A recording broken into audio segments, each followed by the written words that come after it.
Okay तो acceleration and laws of motion को हम लोग आज ऑब्जेक्टिव जो है उनको सॉल्व कर लेते हैं। इसमें ट्रू एंड फॉल्स दे रखा है, इसको सॉल्व करते हैं। फिर इसके बाद जो है न्यूमेरिकल जितने भी हैं उनको ऑब्जेक्टिव में उनको सॉल्व करेंगे। ठीक है, तो फर्स्ट में क्वेश्चन दे रखा है, देखिए यहाँ पे ऑब्जेक्टिव की अगर बात करें तो फोर्स में और may not produce any motion in the body. ये बात सही है ना। फोर्स जो है किसी बॉडी में मतलब मोशन प्रोड्यूस कर भी सकता है, किसी में नहीं भी कर सकता है। अगर हम बात करें ना, यहाँ पे देख लीजिए एक बॉडी है, ये बॉडी ऊपर की ओर फेंका गया। ठीक है, यहाँ पे तो ज़्यादा से ज़्यादा हाईएस्ट पॉइंट पे पहुँच गया और हाईएस्ट पॉइंट पे जाने के बाद भी इसका 0 हो जाता है। ठीक है, उसका फिर ये नीचे आने की तैयारी करेगा। तो जैसे ऊपर गया हाईएस्ट पॉइंट पे तो वहाँ पे ये रुक जाता है, लेकिन फिर भी यहाँ पे क्या लग रहा है, फोर्स तो लग रहा है नीचे mg की ओर। तो नीचे mg लग रहा है, लेकिन यहाँ पे रुका हुआ ये बॉडी कुछ सेकेंड के लिए। तो दैट इज़ व्हाट, इसमें फोर्स लग रहा है लेकिन मोशन नहीं है। तो हम कह सकते हैं फोर्स में और may not produce any motion in a body, that is true, है ना। तो फोर्स से मोशन हो भी सकता है, नहीं भी हो सकता है। आगे बात करें सेकेंड क्वेश्चन, तो acceleration and action and reactions act on the same body. तो ये बात अगर बात करें तो action and reaction same body पे नहीं काम करता है, दो अलग अलग बॉडी पे एक्शन रिएक्शन होता है। जैसे मान लीजिए कोई आदमी चलता है, ठीक है, तो चलने के लिए क्या होता है कि ये कि अगर ज़मीन को पीछे की ओर धक्का मारता है, ठीक, इस तरीके से, तो ज़मीन को पीछे की ओर धक्का मारता है तो ज़मीन इसको आगे की ओर धक्का मारता है ना। तो दो यहाँ पे बॉडी है, एक इसका लेग है और ये एक हमारे अर्थ है। ठीक है, तो इन दोनों के बीच में क्या हो रहा है, एक्शन रिएक्शन हो रहा है। तो एक्शन रिएक्शन अलग अलग बॉडी पे हो रहा है, एक तो अर्थ हो गया, एक तो ये आदमी का लेग हो गया। तो ये एक्शन रिएक्शन के लिए दो अलग अलग बॉडी चाहिए, एक बॉडी से काम नहीं हो सकता है। तो ये हो गया यहाँ पे, दैट इज़ व्हाट, जो सेकेंड होगा इसका आंसर दैट विल बी, अच्छा ये पहला का तो हो गया था यहाँ पे ट्रू, सेकेंड को हो जाएगा फॉल्स। ठीक है, यहाँ पे ये फॉल्स। ठीक है, आगे बात करते हैं थर्ड का, तो 1 Newton equal to 1 kg per metre per second square. तो थर्ड का जो आंसर दैट इज ट्रू, है ना, इस तरीके से। कैसे, क्योंकि 1 न्यूटन फोर्स क्या होता है, m इंटू जी। तो m या m इंटू जी या m इंटू ए कह सकते हैं यहाँ पे ना। तो यहाँ पे मान लीजिए a ले लेते हैं, m इंटू ए ले लिए। तो m हो गया आपको मास दैट इज kg, है ना, और acceleration metre per second square. तो वही हो गया, तो kg metre per second square, ये हो गया आपको किसका, न्यूटन का यूनिट। ठीक है, तो ये हो गया आपको ट्रू। तो द ऐसा unit for impulse is kg metre per second, ये भी ट्रू है। इम्पल्स होता क्या एक्चुअली, इम्पल्स होता फोर्स इंटू टाइम। ठीक है, ये है, तो फोर्स इंटू टाइम जो है आप कर लीजिए, तो that is kg metre per second आएगा यहाँ पे। आगे अगर बात करें यहाँ पे ना, तो impulse represent the rate of change of momentum of body. तो 5 की बात करें तो देखिए, इम्पल्स जो है rate of change of momentum की बात नहीं करते। इम्पल्स बेसिकली काम करता है फोर्स इंटू टाइम, कितने सेकेंड में। अगर मान लीजिए कोई भी बहुत ही बड़ा चेंजेज हो रहा है किसी बॉडी में, ठीक है, तो कितना फोर्स लगा। अगर बहुत ज़्यादा फोर्स लगता है कुछ कम सेकेंड के लिए ना, कुछ कम टाइम के लिए, तो फोर्स इंटू टाइम जो है ये आपको एक्चुअली इम्पल्स बताता है। ठीक है, तो ये एक्चुअली जो होगा इम्पल्स रिप्रेजेंट करेगा rate of change of momentum of body को। डायरेक्टली नहीं करता है, इनडायरेक्टली में आपको दिख जाएगा कि अगर फोर्स इंटू टाइम कीजिएगा तो दैट विल बी आपको मोमेंटम ही आएगा इस तरीके से, लेकिन ये डायरेक्टली मोमेंटम नहीं बताता। ठीक है, तो that is F into T, that is impulse. आगे चलिए नेक्स्ट क्वेश्चन 6 में क्या देखते हैं। ये 6 में क्वेश्चन है momentum is a vector quantity. तो क्या मोमेंटम वेक्टर क्वांटिटी है, दैट इज ट्रू, है ना। मोमेंटम आपको हमेशा वेक्टर मिलेगा, क्योंकि मोमेंटम होता है मास इंटू वेलोसिटी, और मास स्केलर है, वेक्टर वेलोसिटी है, ये वेलोसिटी वेक्टर है। ठीक है, तो मास स्केलर है, यहाँ पे वेलोसिटी वेक्टर है। तो आपको हमेशा याद रखना कि स्केलर इंटू वेक्टर वेक्टर होगा। ठीक है, स्केलर इंटू वेक्टर यहाँ पे वेक्टर हो जाएगा। ठीक है, ये ध्यान रखना आपको। तो मोमेंटम एक वेक्टर क्वांटिटी होता है। आगे बात करें तो 1 newton is a force which produce an acceleration of 1 metre square in the mass of 1 gram. ठीक है, 7 की बात करें इसमें ना, तो 1 ग्राम नहीं 1 kg होता तो चल सकता था। ठीक है, लेकिन 1 ग्राम नहीं होगा, क्योंकि ये क्या कहते हैं, ऐसा यूनिट में दे रखा है 1 मीटर पर सेकेंड स्क्वायर, ये भी न्यूटन में है, तो ये भी kg में होना चाहिए, तभी ये ऐसा होगा। तो ये 7 का जो है ना दैट इज फॉल्स हो जाएगा यहाँ पे। 8 की अगर बात करें ना, तो in the game of carrom we use powder to decrease friction. तो कैरम वाला जो हम लोग गेम खेलते हैं ना, तो उसमें फ्रिक्शन जो लगता है उसको कम करने के लिए क्या करते हैं हम लोग, क्या करते हैं, ये पाउडर यूज़ करते हैं, ताकि जो एक बार स्ट्राइकर चले तो ये बहुत बार राउंड ऑफ करके आ जाए ना, घूम के आ जाए। तो इसका मतलब क्या होता है कि हम फ्रिक्शन को कम करना चाह रहे हैं, है ना। ओके, आगे अगर बात करें 9th में, तो in any interactions there are always at least 2 forces in play. तो इंट्रैक्शन की बात करें तो इंट्रैक्शन में सही बात आती है, एक बॉडी है ना जिस पे फोर्स लगेगा, एक बॉडी फोर्स लगाने वाला है, ये दोनों होना चाहिए, ठीक है। तो यहाँ पे इंट्रैक्शन में क्या होता है, कॉन्टैक्ट में जब भी दो बॉडी होगा तभी इंट्रैक्ट होगा और तभी फोर्स लगेगा, तो ये ट्रू हो जाएगा। 10 की बात करें तो the force friction is smaller in solid than in liquids. देखिए 10th में अगर बात करें यहाँ पे तो ऐसा कुछ नहीं है ना, फ्रिक्शन फोर्स जो होता है सॉलिड में स्मॉलर होगा लिक्विड से, ठीक है, ऐसा कुछ नहीं, सॉलिड में ज़्यादा ही हो सकता है ना। तो डिपेंड करता है फ्रिक्शन कोफिशिएंट पे। तो फ्रिक्शन जो होता है यहाँ पे स्टैटिक फ्रिक्शन सबसे ज़्यादा होता है इस तरीके से, है ना। उससे भी पहले लिमिटिंग होता है, फिर स्लाइडिंग होता है, ठीक है, फिर रोलिंग होता है, इस तरीके से, ठीक है, यहाँ पे हम कह सकते हैं। तो ये हो गया आपको स्लाइडिंग, ये हो गया स्टैटिक्स, रुका हुआ रहेगा, ठीक है यहाँ पे, उससे भी पहले तक लिमिटिंग फ्रिक्शन। तो ये आपको ध्यान रखना, आगे इसको पढ़ना है। तो सबसे ज़्यादा जो होता है यहाँ पे, ठीक है, अगर बात करें तो बॉडी रुका हुआ है, अब तब इस पर फोर्स लगेगा, तो फोर्स लगेगा जब तक ये चलने नहीं लगे तब तक इसमें स्टैटिक फ्रिक्शन होता है, ठीक है। तो ये चलने पे है तो स्टैटिक्स हो गया, है ना। तो और ब्रेकिंग जो स्टैटिक फ्रिक्शन होता है, जो लिमिटिंग फ्रिक्शन होता है, जो मैक्सिमम फोर्स है, ठीक है। आप बॉडी को अगर देखेंगे तो बॉडी ऐसे चलेगा, पहले इस पर इतना फोर्स लगेगा, फिर थोड़ा सा घटेगा, फिर ऐसे चलेगा। तो ये जो फ्रिक्शन ये यहाँ पे ये लिमिट हो जाता है, उसके बाद चलने लगा ये इस फ्रिक्शन से, है ना। तो यहाँ पे स्लाइडिंग हो जाएगा या रोलिंग हो जाएगा इस तरीके से। तो सबसे कम होता है रोलिंग फ्रिक्शन, इसमें आपको ध्यान रखना है। तो ऐसा कुछ नहीं, ये फॉल्स हो जाएगा, दैट इज फॉल्स। आगे बात करें 11 में, तो in the first law of motion it is also known as the Galileo law of inertia. हाँ, तो न्यूटन का जो फर्स्ट लॉ है गैलीलियो लॉ ऑफ इनर्शिया भी कहलाता है, ये बात आपको पता होगा। और आप नहीं तो इसके बेसिक वीडियो जो है वो देख लीजिए पहले, आपको 9th का पहले कंसेप्ट क्लियर हो जाना चाहिए मोशन का, ठीक है। तो इसका पूरा वीडियो नीचे में मिल जाएगा डिस्क्रिप्शन बॉक्स में, या फिर आप सर्च मार लीजिए यहाँ पर, ठीक है, मोशन बाय नवनीत प्रेम, ठीक है, इस तरीके से आपको मिल जाएगा, मोशन क्लास 9 नवनीत प्रेम। तो यहाँ पे इतना सर्च मार लीजिए, आपको मिल जाएगा, ठीक है, पूरा थ्योरी पार्ट इसका पहले। तो पूरा थ्योरी आप देख लीजिए, फिर उसके बाद जो है आप इसके क्वेश्चन को अटेम्प्ट कीजिएगा। आगे बात देखा इसमें, a ball thrown upward in a running train continuously move along the train due to inertia of motion. तो 12th की बात करें तो बात सही है कि ट्रेन चल रही है ना, तो ट्रेन के साथ साथ बॉल को फेंके तो बॉल भी चलेगा आगे, है ना, इस तरीके से, क्योंकि बॉल के पास भी तो ट्रेन का वेलोसिटी होता है, तो इनर्शिया की वजह से ये आगे चलेगा, तो ये ट्रू हो जाएगा। आगे बात करते हैं balance forces do not change the speed of body.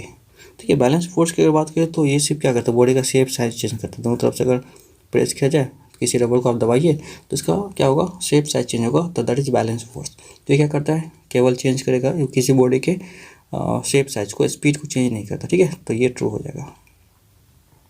14 की बात करें, impulse is scalar quantity. Impulse की बात करें तो ये फॉल्स हो गया, क्योंकि आप फोर्स इंटू टाइम होता है ना, फोर्स इंटू टाइम मतलब वेक्टर इंटू स्केलर, वेक्टर होगा ना, तो ये वेक्टर होता है, ठीक है, आपको ध्यान रखना। आगे बात करें तो if the resultant forces is zero they are said to be balanced.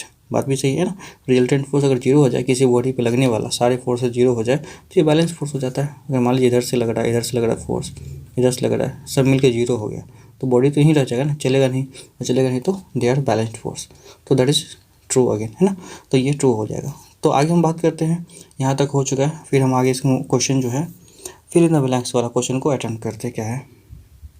Question दे रखा है यहाँ पे, dyne is the CS unit of force. बात भी सही है, फोर्स का सीएस यूनिट होता है डाइन और ऐसा यूनिट होता है न्यूटन, ठीक है। तो ये आपको क्या हो गया, dyne is the CS unit of force, किसका होगा, फोर्स का होता है, ठीक है, आपको ध्यान रखना है।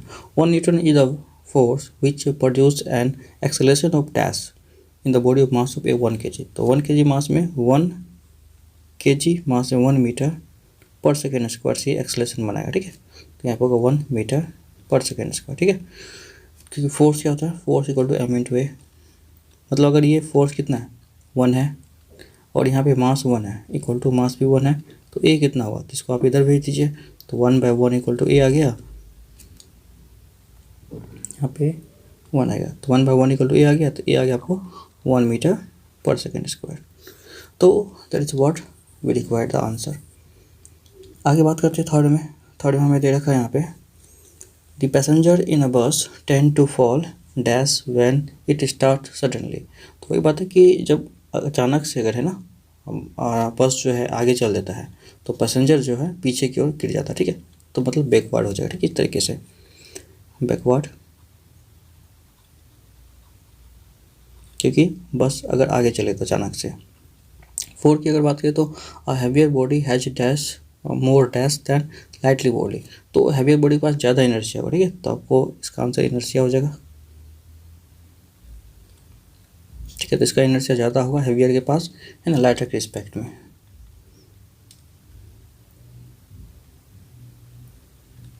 ये इनर्शिया हो गया। आगे बात करें तो the balance forces acting on a body produce dash in it, है ना।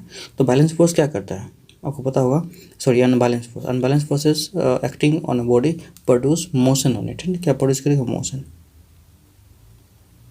ठीक है। बैलेंस फोर्स क्या करेगा, मोशन नहीं करेगा ना, तो ये रहेगा, आपको ध्यान रखना है।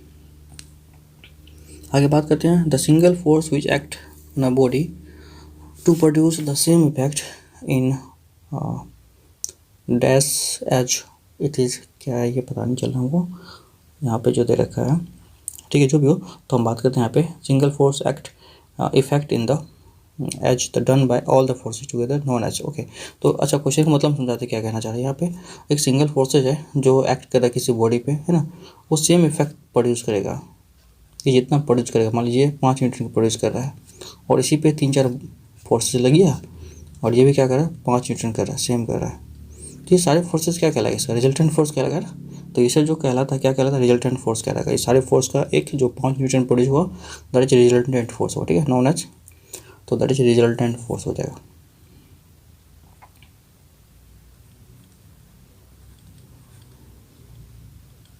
ठीक है, तो नेक्स्ट में 7 में क्वेश्चन दे रखा है यहाँ पे, a body is said to be under balanced force when the resultant force acting on a body is what, क्या हो जाएगा, जीरो हो जाएगा ना।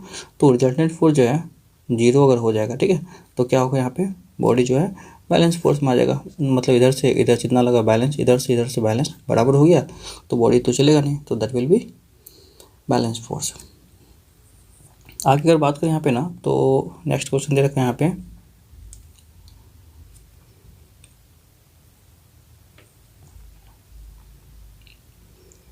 एट में the forces has dash and dash direction. तो फोर्सेस है मैग्नीट्यूड एंड डायरेक्शन ना। तो फोर्स जो है वेक्टर होता है, जिसमें मैग्नीट्यूड होगा और डायरेक्शन होगा। Newton first law of inertia also known as the Galileo law of inertia. ये न्यूटन का फर्स्ट लॉ जो क्या कहलाता है, गैलीलियो लॉ ऑफ इनर्शिया कहलाता है, ठीक है। आगे the SI unit of momentum is क्या होता है, kg मीटर पर सेकेंड, ठीक है, ये आपको ध्यान रखना है। To every action there is equal and opposite reaction, ये न्यूटन का थर्ड लॉ है, आपको पता होना चाहिए, ये सबसे फेमस लॉ है। Action and reaction always act on dash bodies.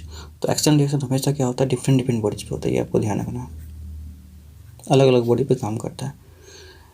N S is the SI unit of, तो एन एस क्या होता है, न्यूटन सेकेंड, मतलब इम्पल्स का होगा, है ना।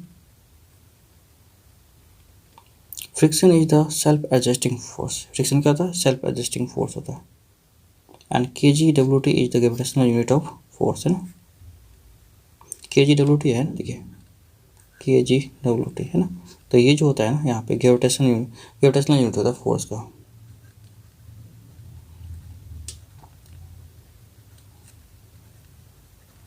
अगर हम इसको बात करते हैं यहाँ पे, तो kgWT, kg वेट मतलब हो गया, वेट का मतलब यहाँ पे क्या है कि टोटल जो है ये वेट, मतलब इसको किस अर्थ जो है किस फोर्स से खींच रहा है, मतलब kg जो है ये यहाँ पे जो भी है mg के टर्म से इसको खींचेगा, अर्थ जो है इसको खींचेगा नीचे अपनी ओर mg के अकॉर्डिंग, तो mg फोर्स से, तो ये जो है kg वेट हो जाता है, ठीक है, आपको ध्यान रखना है। तो आगे हम बात करेंगे नेक्स्ट, ठीक है, मैच वाला जो है इसमें दे रखा मैच द आइटम्स, तो उसमें क्या क्या देख लेते हैं। तो इसमें जो मैच करना है, तो देखिए इसमें क्या क्या क्वेश्चन दे रखा है पहले, उसके बाद मैच करेंगे हम। तो चेंज इन मोमेंटम क्या कहलाता है,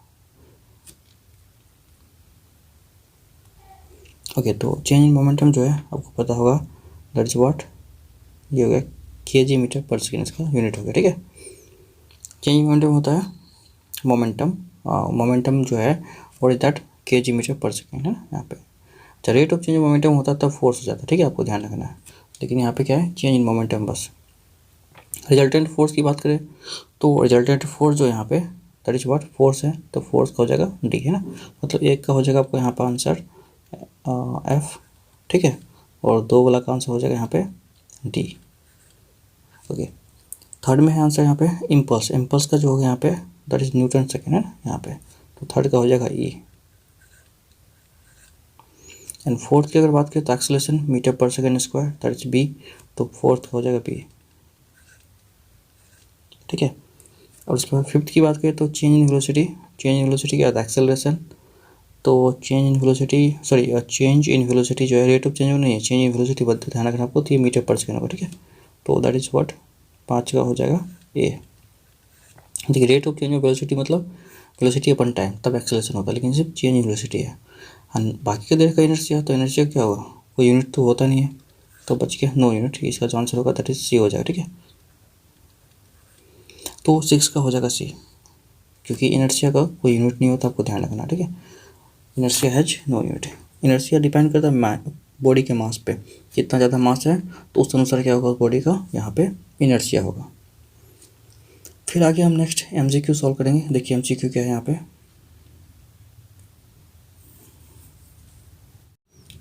हम लोग फिर इसके बाद एमसीक्यू को सॉल्व कर लेते हैं। इससे पहले हम लोग जो है इसका ऑब्जेक्टिव उनमें जो क्वेश्चन था फिल इन द ब्लैंक, ठीक है, और उसके बाद हम लोग नेक्स्ट ट्रू फॉल्स, ठीक है,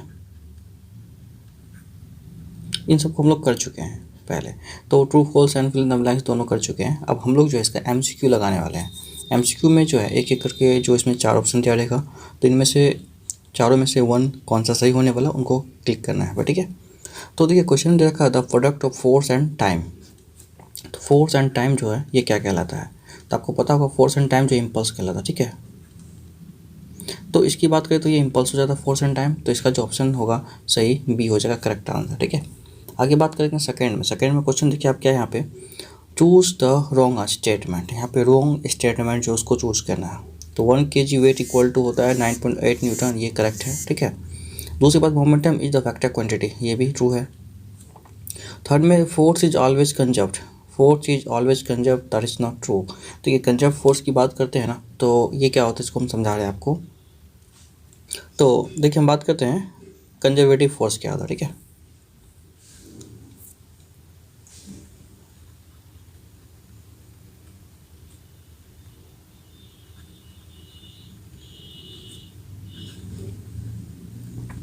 तो ऐसा फोर्सेज, इसमें पहले एग्जांपल देख लेते हैं कौन कौन फोर्सेज आता है। कंजर्वेटिव फोर्सेज में जो आपको आएगा मैग्नेटिक फोर्स आएगा, ठीक है।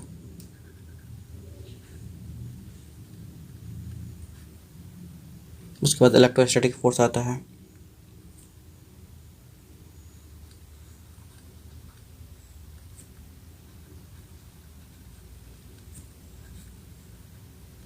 ठीक है। उसके बाद आपको आ गया gravitation force,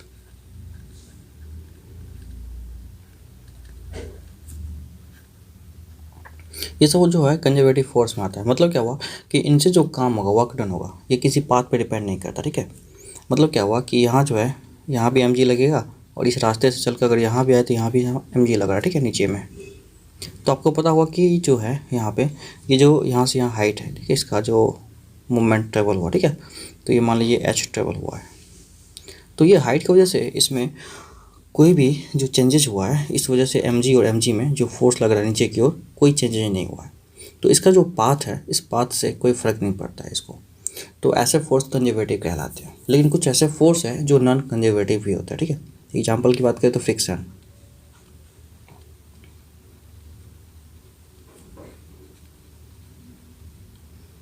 non conservative force, जिसका एग्जाम्पल देख लीजिए फ्रिक्शन होता है, ठीक है। तो फ्रिक्शन जो है पाथ पे हमेशा डिपेंड करता है किस पाथ पे ये चल रहा है। अगर मान लीजिए ये पाथ इधर से बॉडी को इधर से चल के इधर से ऐसे मूव करके आ जाए, है ना, इसका फ्रिक्शन अलग होगा, और बॉडी ऐसे जाए तो इसका फ्रिक्शन अलग होगा यहाँ से यहाँ तक का, ठीक है। तो ये पाथ पे डिपेंड करता है ना, तो ये that is non conservative force होता है। और कंजर्वेटिव फोर्स में जो होता है, ठीक है, ये सब फोर्सेज आता है। तो आपको आई होप समझ में आया होगा नॉन कंजर्वेटिव कंजर्वेटिव क्या होता है। तो इसका जो आंसर होने वाला है, ठीक है, सी जो है ये इनकरेक्ट हो जाएगा। तो force is always conserve that is not true, है ना। तो फोर्स जो है ये हमेशा कंजर्व नहीं होता है। तो इसका जो है सी विल बी द इनकरेक्ट। पूछा गया कौन सा इनकरेक्ट है, रॉन्ग स्टेटमेंट, तो सी इनकरेक्ट हो जाएगा। डी को देख लेते हैं, momentum is always conserve in the absence of external force. बात सही है, जब कोई बाहर से फोर्स नहीं काम करेगा तो मोमेंटम जो है हमेशा क्या होगा, कंजर्व होता है। ये बात सही है आपका, ठीक है।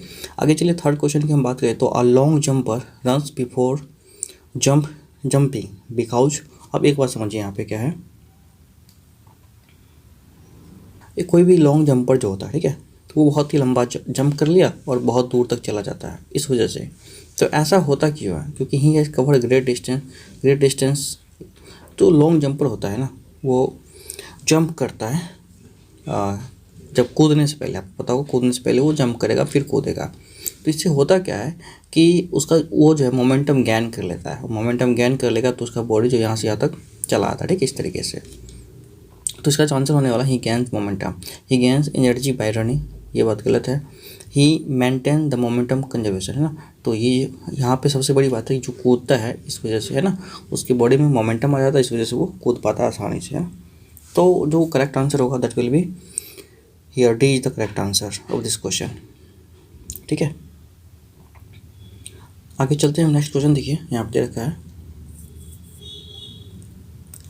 two unequal masses m1 and m2 are connected by a string which passes over frictionless pulley m1 and m2 on the table frictionless. The acceleration of these masses would be। अच्छा देखिए इसमें जो है बॉडी का acceleration क्या होगा, तो इसको हम एक करके पहले आपको सॉल्व करके दिखाते हैं। सॉल्व करना कैसे, मान लीजिए ये m2 मास का ऑब्जेक्ट है ना, और ये m1 मास का ऑब्जेक्ट है। तो इनमें क्या होता है कि जो बॉडी में टेंशन लगेगा, इधर खींचेगा इधर तो ये टेंशन लगेगा, है ना, और इसमें टेंशन हमेशा अवे फ्रॉम द बॉडी लगता है, इसमें ऊपर लगेगा। और ये जब भी पुली मासलेस है तो ये दोनों का टेंशन सेम होगा, है ना, तो इसका टेंशन एंड इसका टेंशन दोनों का सेम होने वाला, आपको पता होगा। तो इसमें जो लगेगा, है ना, एक्सेलरेशन, मान लेते हैं हम इधर की ओर एक्सेलरेशन लगेगा और दैट विल बी ए होगा। और इसमें जो होगा एक्सेलरेशन यहाँ पे नीचे की ओर होगा, क्योंकि ये नीचे चलेगा तो इसका एक्सेलरेशन ए होगा।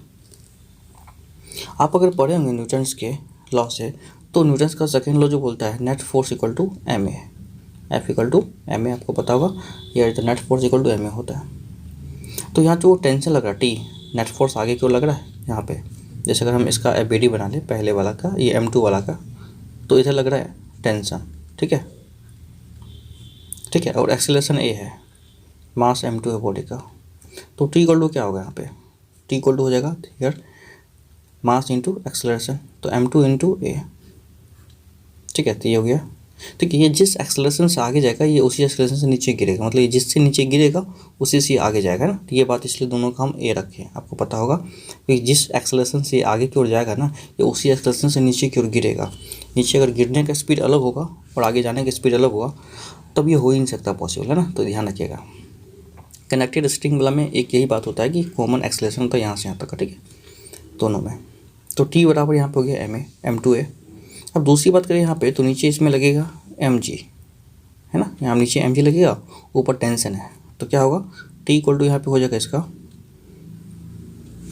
Net force. तो देखिए इसका जो नेट फोर्स है नीचे की ओर है mg, मतलब m1g नीचे की ओर है ना, और ऊपर लग रहा है इसमें tension T equal to net acceleration क्या होगा m1a के बराबर होगा। अगर इसका हम एबीडी बना के बताया आपको, देखिए इसमें नीचे की ओर नेट फोर्स लग रहा है mg, ठीक है, m1g, और ऊपर जो इसमें टेंशन लग रहा है T, तो और इसका मास m1g है। देखिए नीचे अब चीज़ चल किधर रहा है, नीचे की ओर चल रहा है, तो जो मतलब ये m1g बड़ा है इसलिए नीचे चल रहा है ना, तो m1g माइनस क्या होगा टेंशन, टेंशन ऊपर लग रहा है, नेट फोर्स क्या होगा m1g माइनस m1, है ना, तो m1g इंटू m1 क्या होगा, net force equal to m होता है ना इसमें, तो नेट फोर्स इक्वल टू इसमें m हो गया। तो ये बात है नेट फोर्स इक्वल टू यहाँ पे m। तो अब यहाँ से अगर टेंशन की वैल्यू m2 है यहाँ पर रख ले, है ना, देखिए ये हो गया आपको सेकेंड इक्वेशन, तो इसको हम बोलते हैं दैट इज सेकेंड इक्वेशन, ये फर्स्ट। तो इसको थोड़ा सा हम सॉल्व कर लें, तो ये हो गया आपको फर्स्ट, ये हो गया सेकेंड। तो यहाँ पर हम क्या करते हैं, टी का वैल्यू m2 यहाँ पुट कर लेते हैं, तो ये हो गया m1g माइनस का m2a बराबर m1a। हमको ए का वैल्यू पूछा गया एक्सेलरेशन, तो इसको उधर ले जाना पड़ेगा, ठीक है, तभी एक्सेलरेशन निकलेगा। तो क्या करेंगे हम यहाँ पे m1a m1g equal to m1a plus का m2a, ये हो जाएगा, ठीक है। इन दोनों में से आप चाहे तो a कॉमन ले लीजिए यहाँ पे, ठीक है। तो क्या हो गया m1g इक्वल टू ये कॉमन ले लीजिए तो बच गया m1 प्लस का m2 इसमें। ठीक है, अब ये है मल्टीप्लाई में यहाँ पे तो इस तरह का डिवाइड में आ जाएगा। ठीक है, इस तरीके से तो that will be A equal to m1g upon m1 plus m2। तो ये हो गया इसका एक्सेलरेशन हो गया। तो ए इक्वल टू क्या हो गया यहाँ पे ए इक्वल टू हो गया m1g upon m1 plus m2। तो इसका जो करेक्ट आंसर होने वाला है वो देख लीजिए किस ऑप्शन में इसका हमको। ठीक है, तो m1g upon m1 plus m2 first choice का करेक्ट आंसर होगा। ठीक है, तो A is the correct answer of this question. ठीक है, तो आई होप ये बात आपको समझ में आया होगा। इसका जो है फर्स्ट नंबर का जो आंसर होगा करेक्ट होगा। ठीक है, और किस तरीके से बना आपको ये एक बार फिर से रिप्ले करके देख लीजिए तो आपको क्लियर समझ में आ जाएगा। ठीक है, तो फिर चलते नेक्स्ट क्वेश्चन। देखिए क्या है, तो 5th में क्वेश्चन है the weight of a body would not be zero. किसी बॉडी का वेट जीरो नहीं हो सकता है। कहाँ पे? हाँ, at the centre of earth. Earth के सेंटर में तो जीरो हो जाता है क्योंकि अर्थ के सेंटर में जी जीरो होता है। तो आपको पता है यहाँ पे कि जो वेट होगा डब्ल्यू इक्वल टू होता है mg, और जी जीरो हो गया तो वेट जीरो हो जाएगा इस तरीके से। दूसरी बात है during the free fall. Free fall में भी बॉडी का वेट जीरो होता है। ठीक है, नेक्स्ट अगर थर्ड में बात करें तो इन इंटरप्लानेटरी स्पेस। इंटरप्लानेटरी स्पेस मतलब एक प्लानट और दूसरे प्लानट के बीच की अगर बात करें तो उसमें भी इसका बॉडी का वेट जीरो होता है क्योंकि यहाँ पे जी नहीं होता है। ऑन अ फ्रिक्शनलेस सरफेस, हाँ यहाँ बात करें तो यहाँ जीरो नहीं होगा। फ्रिक्शनलेस सरफेस में फ्रिक्शन नहीं होता है। ठीक है, लेकिन वेट जो है यहाँ पे जीरो नहीं होता। ठीक है, आपको ध्यान रखना फ्रिक्शनलेस सरफेस में फ्रिक्शन जो है ये नहीं होता है, लेकिन वेट बॉडी का होता है, ये आपको ध्यान रखना है। आगे बात करें हम 6 में क्वेश्चन दे रखा है। ठीक है,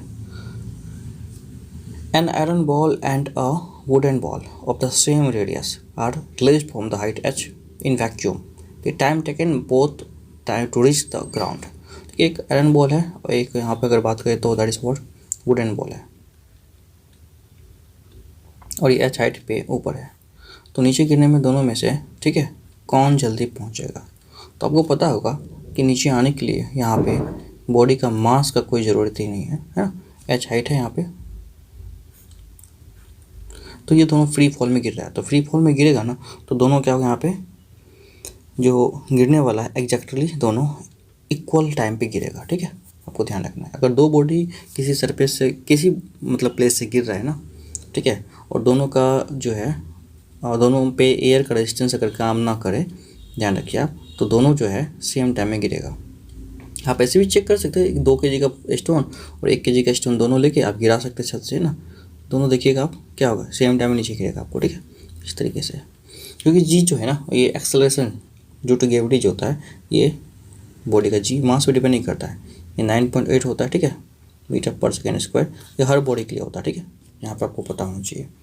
आगे हम बात करते हैं 7 में क्या दे रखा है।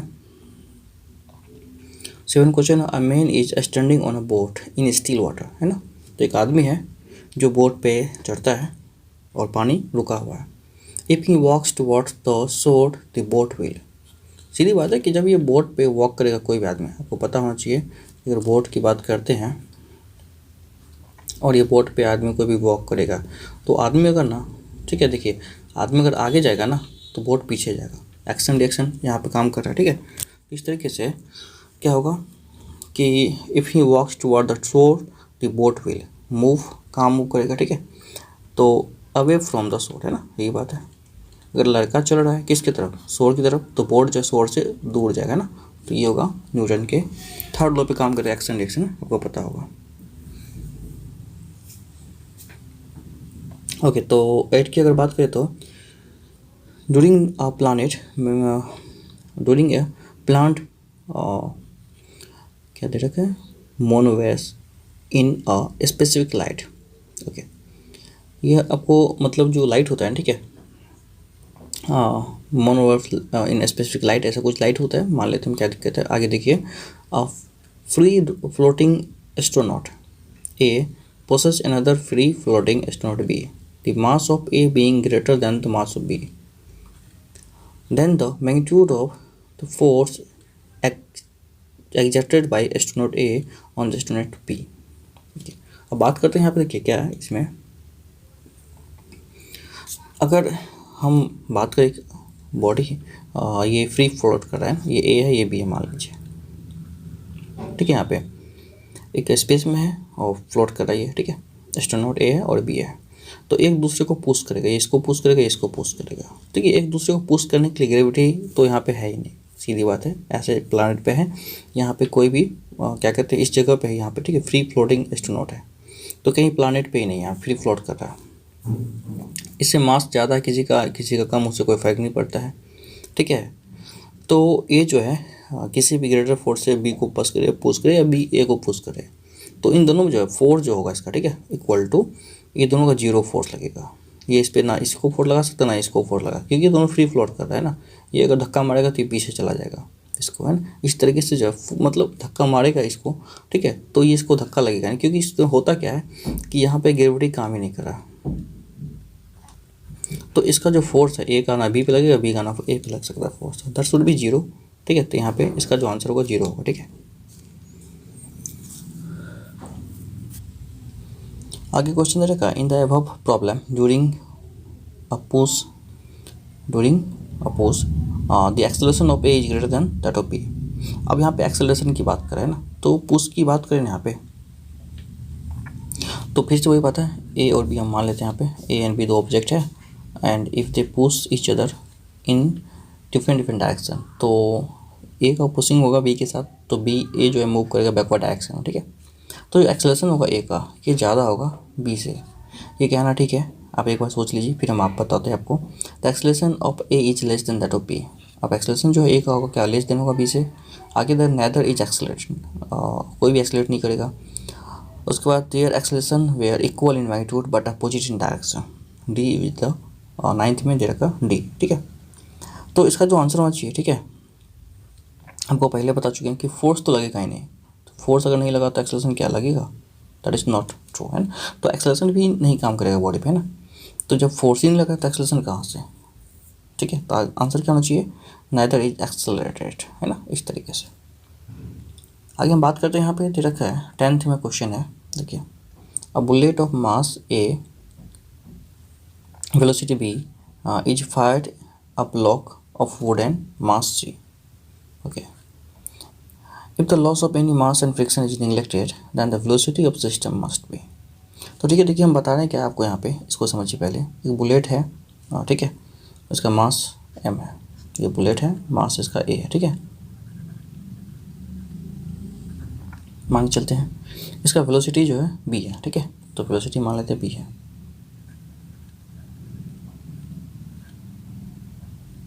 और थर्ड में कह रखा है यहाँ पे कि कोई भी मास इसमें जो है जो एक दूसरे से टकराता है तो कोई मास का लॉस नहीं होता, ठीक है। तो इसको फाइट करें एक ब्लॉक में, ब्लॉक का मास जो यहाँ पे दैट इज सी है, मास ऑफ ब्लॉक सी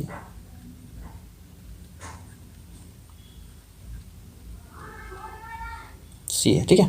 तो ए बी सी हो गया, मास इसका ए है, इसका वेलोसिटी बी है, और इसका एक वुडन ब्लॉक है, इसमें ये टकराता है ना, ये ब्लॉक हो गया, और ये टकराए तो साथ साथ चलने लगा। टकराने के बाद इस तरीके से ये चलेगा, ठीक है। यहाँ पे दोनों टकराएगा, चलना शुरू कर दिया। तो पूछा क्या गया यहाँ पे कि what will be the velocity of the system must be. पूरा सिस्टम, अब सिस्टम मतलब एक दूसरे में आपस टकरा गया, तो सिस्टम का वेलोसिटी क्या होगा। तो हम मान लेते हैं सिस्टम का वेलोसिटी जो होगा ये v होगा, और सिस्टम का मास क्या होगा, मास जो होगा a प्लस c होगा। क्यों, क्योंकि आपको पता है पहले से कि जो है इसमें बुलेट भी लगा हुआ है और ये ब्लॉक भी है, तो ब्लॉक का मास c है, और यहाँ पे इसका मास ऑफ बुलेट जो है ये a है, तो a प्लस c इसका मास हो जाएगा। तो law of conservation of momentum के अनुसार आपको पता होगा, और टकराने से पहले का मोमेंटम टकराने से बाद का मोमेंटम सेम होगा। तो ठीक है, देख लेते हैं। तो मोमेंटम बिफोर द कोलिजन क्या होगा, यहाँ पे इसका मास हो गया a, वेलोसिटी हो गया b, प्लस मास हो गया ब्लॉक का c, वेलोसिटी हो गया 0, रेस्ट पे रुका हुआ, इक्वल टू, अभी पूरा सिस्टम का मास a प्लस c हो गया और वेलोसिटी हो गया v मान लीजिए। तो आपको पता होगा c इंटू 0, तो यहाँ पे 0 हो जाएगी, तो ये होगा A B equal to a plus C into v निकालने के लिए a प्लस सी को नीचे आना पड़ेगा यहाँ पे, ठीक है। तो इस वजह से a प्लस सी नीचे आएगा, तो देखिए क्या बनता है। ओके, तो इसको हम नीचे कर लेते हैं यहाँ पे, therefore A B upon a plus B equal to v, तो इसका जो वेलोसिटी होगा that will be A B upon A plus B, ये इसका करेक्ट आंसर होगा। ठीक है, तो हम बात करेंगे इसका क्या ऑप्शन है, देख लेते हैं। इस तरीके से निकालना है। ठीक है, तो A B upon A plus B first is the correct answer है ना, तो इसका ये आंसर हो जाएगा। आगे हम बात करेंगे नेक्स्ट 11 क्वेश्चन क्या है, देख लेते हैं। क्वेश्चन देखिए क्या दे रखा, a single horizontal force F is applied to a block M1। ये M1 पे जो है यहाँ पे एक फोर्स लग रहा है यहाँ से, फिर उसमें क्या रखा है, which is contact with another block of mass M2। यहाँ पे जो दूसरा ब्लॉक है मास M2 से कनेक्टेड है। ठीक है, तो यहाँ पे M2 नहीं दिया तो ये M2 होना चाहिए। ठीक है, if the surface are frictionless, तो यहाँ जो सरफेस है फ्रिक्शनलेस सरफेस है, इस पर कोई फ्रिक्शन नहीं काम कर रहा है। तो if the force between the blocks, इन दोनों ब्लॉक के बीच में फोर्स कितना होगा ये हमें चाहिए। तो कैसे हम निकाल सकते हैं, देखिए सिंपल सी बात है, पहले जो है एक्सेलरेशन इसका बॉडी का आगे होगा ए, वो मान लेते हैं। तो एक्सेलरेशन क्या होता है, अच्छा टोटल मास कितना हो गया ब्लॉक का, टोटल मास जो हो गया आपको M1 प्लस M2। ठीक है, और फोर्स हो गया यहाँ पे F। तो एक्सेलरेशन क्या होगा दोनों का, एक्सेलरेशन देखिए कंबाइंड एक्सेलरेशन होगा, क्योंकि ये जिससे चलेगा M1 उसी से चलेगा M2 भी आगे। ठीक है, तो that will B F by M1 plus M2, ये हो गया इसका एक्सेलरेशन। अगर बात करें तो M2 कितना फोर्स कंजर्व कर रहा है, मतलब M2 जितना फोर्स लेगा उतना इसका एक्सेलरेशन बनेगा उसी अनुसार, है ना। तो इन दोनों के बीच में फोर्स लगेगा, क्यों, क्योंकि M2 को जितना फोर्स चाहिए चलाने के लिए उतना ये पहला वाला जो इसको फोर्स देगा। ठीक है, तो इस तरीके से क्या हो, यहाँ पे हम निकालना चाहे तो फोर्स बिटवीन ब्लॉक, तो कितना होगा, यहाँ पे मास M2 है, एक्सेलरेशन ए है। ठीक है, तो M2 इंटू ए हो जाएगा। तो ए का वैल्यू यहाँ पे दे रखा है F upon M1 plus M2 that's given to us.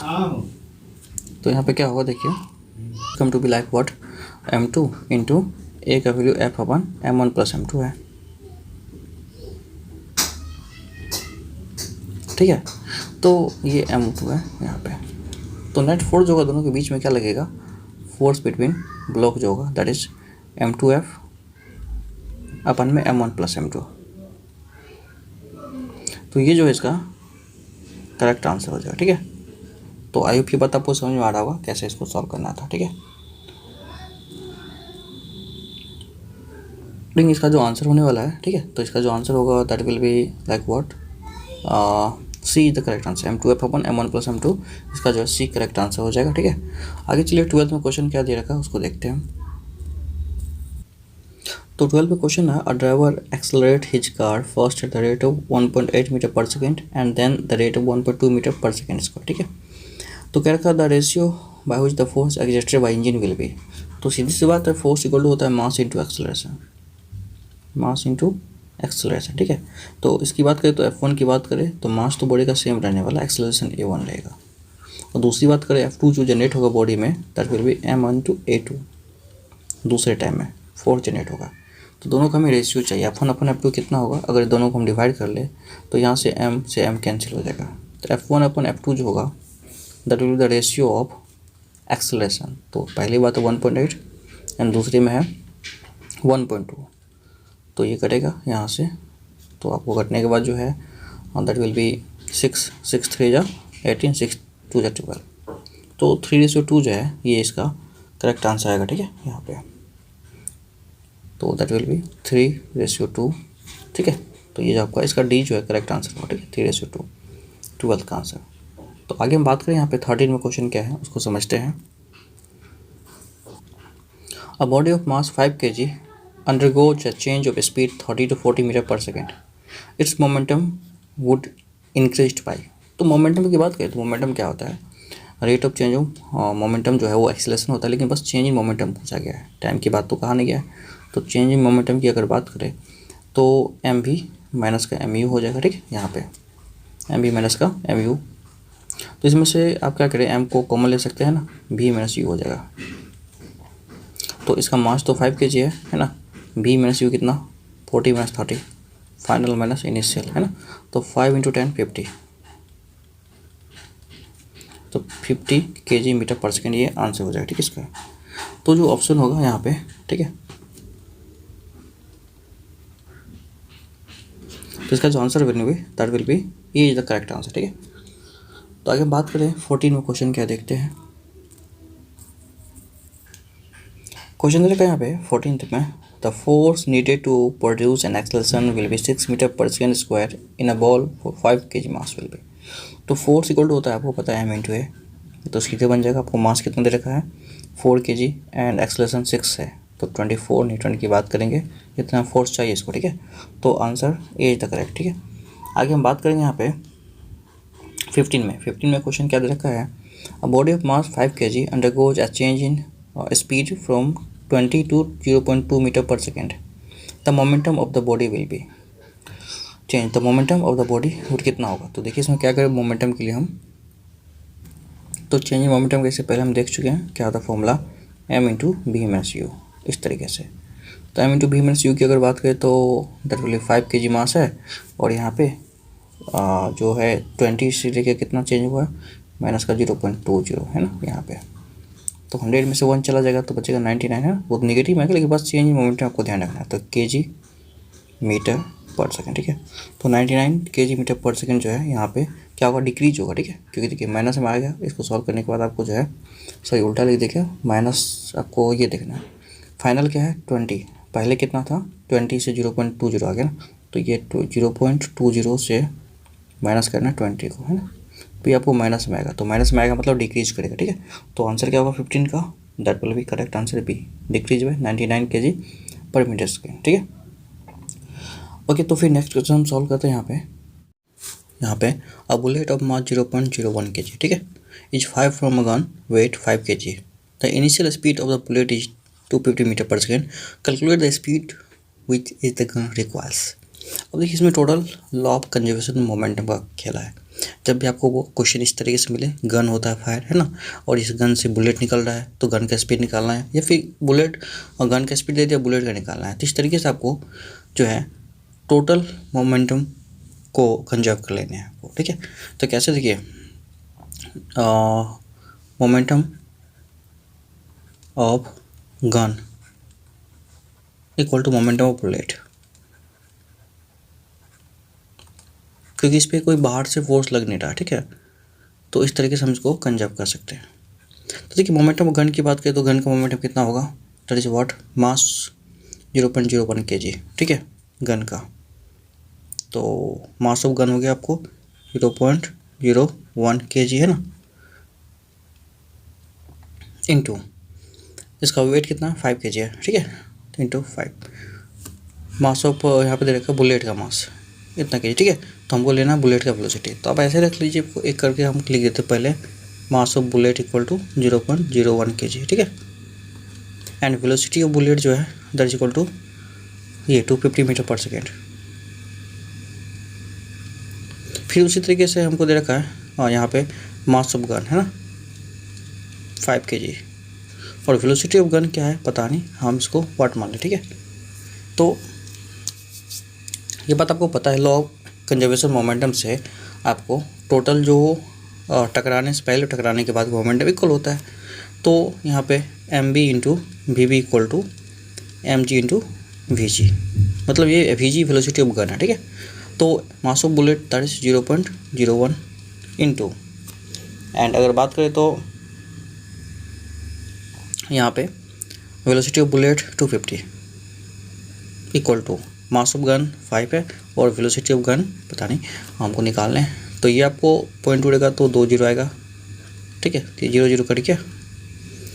तो चाहे तो आप इसको मल्टीप्लाई कर लीजिए 5 से, है ना, ये डिवाइड कर लीजिए 5 से, 5 2 10 एंड 5 5 25। तो यहाँ पे जो आ गया 5/2 इक्वल टू 5 VG है ना।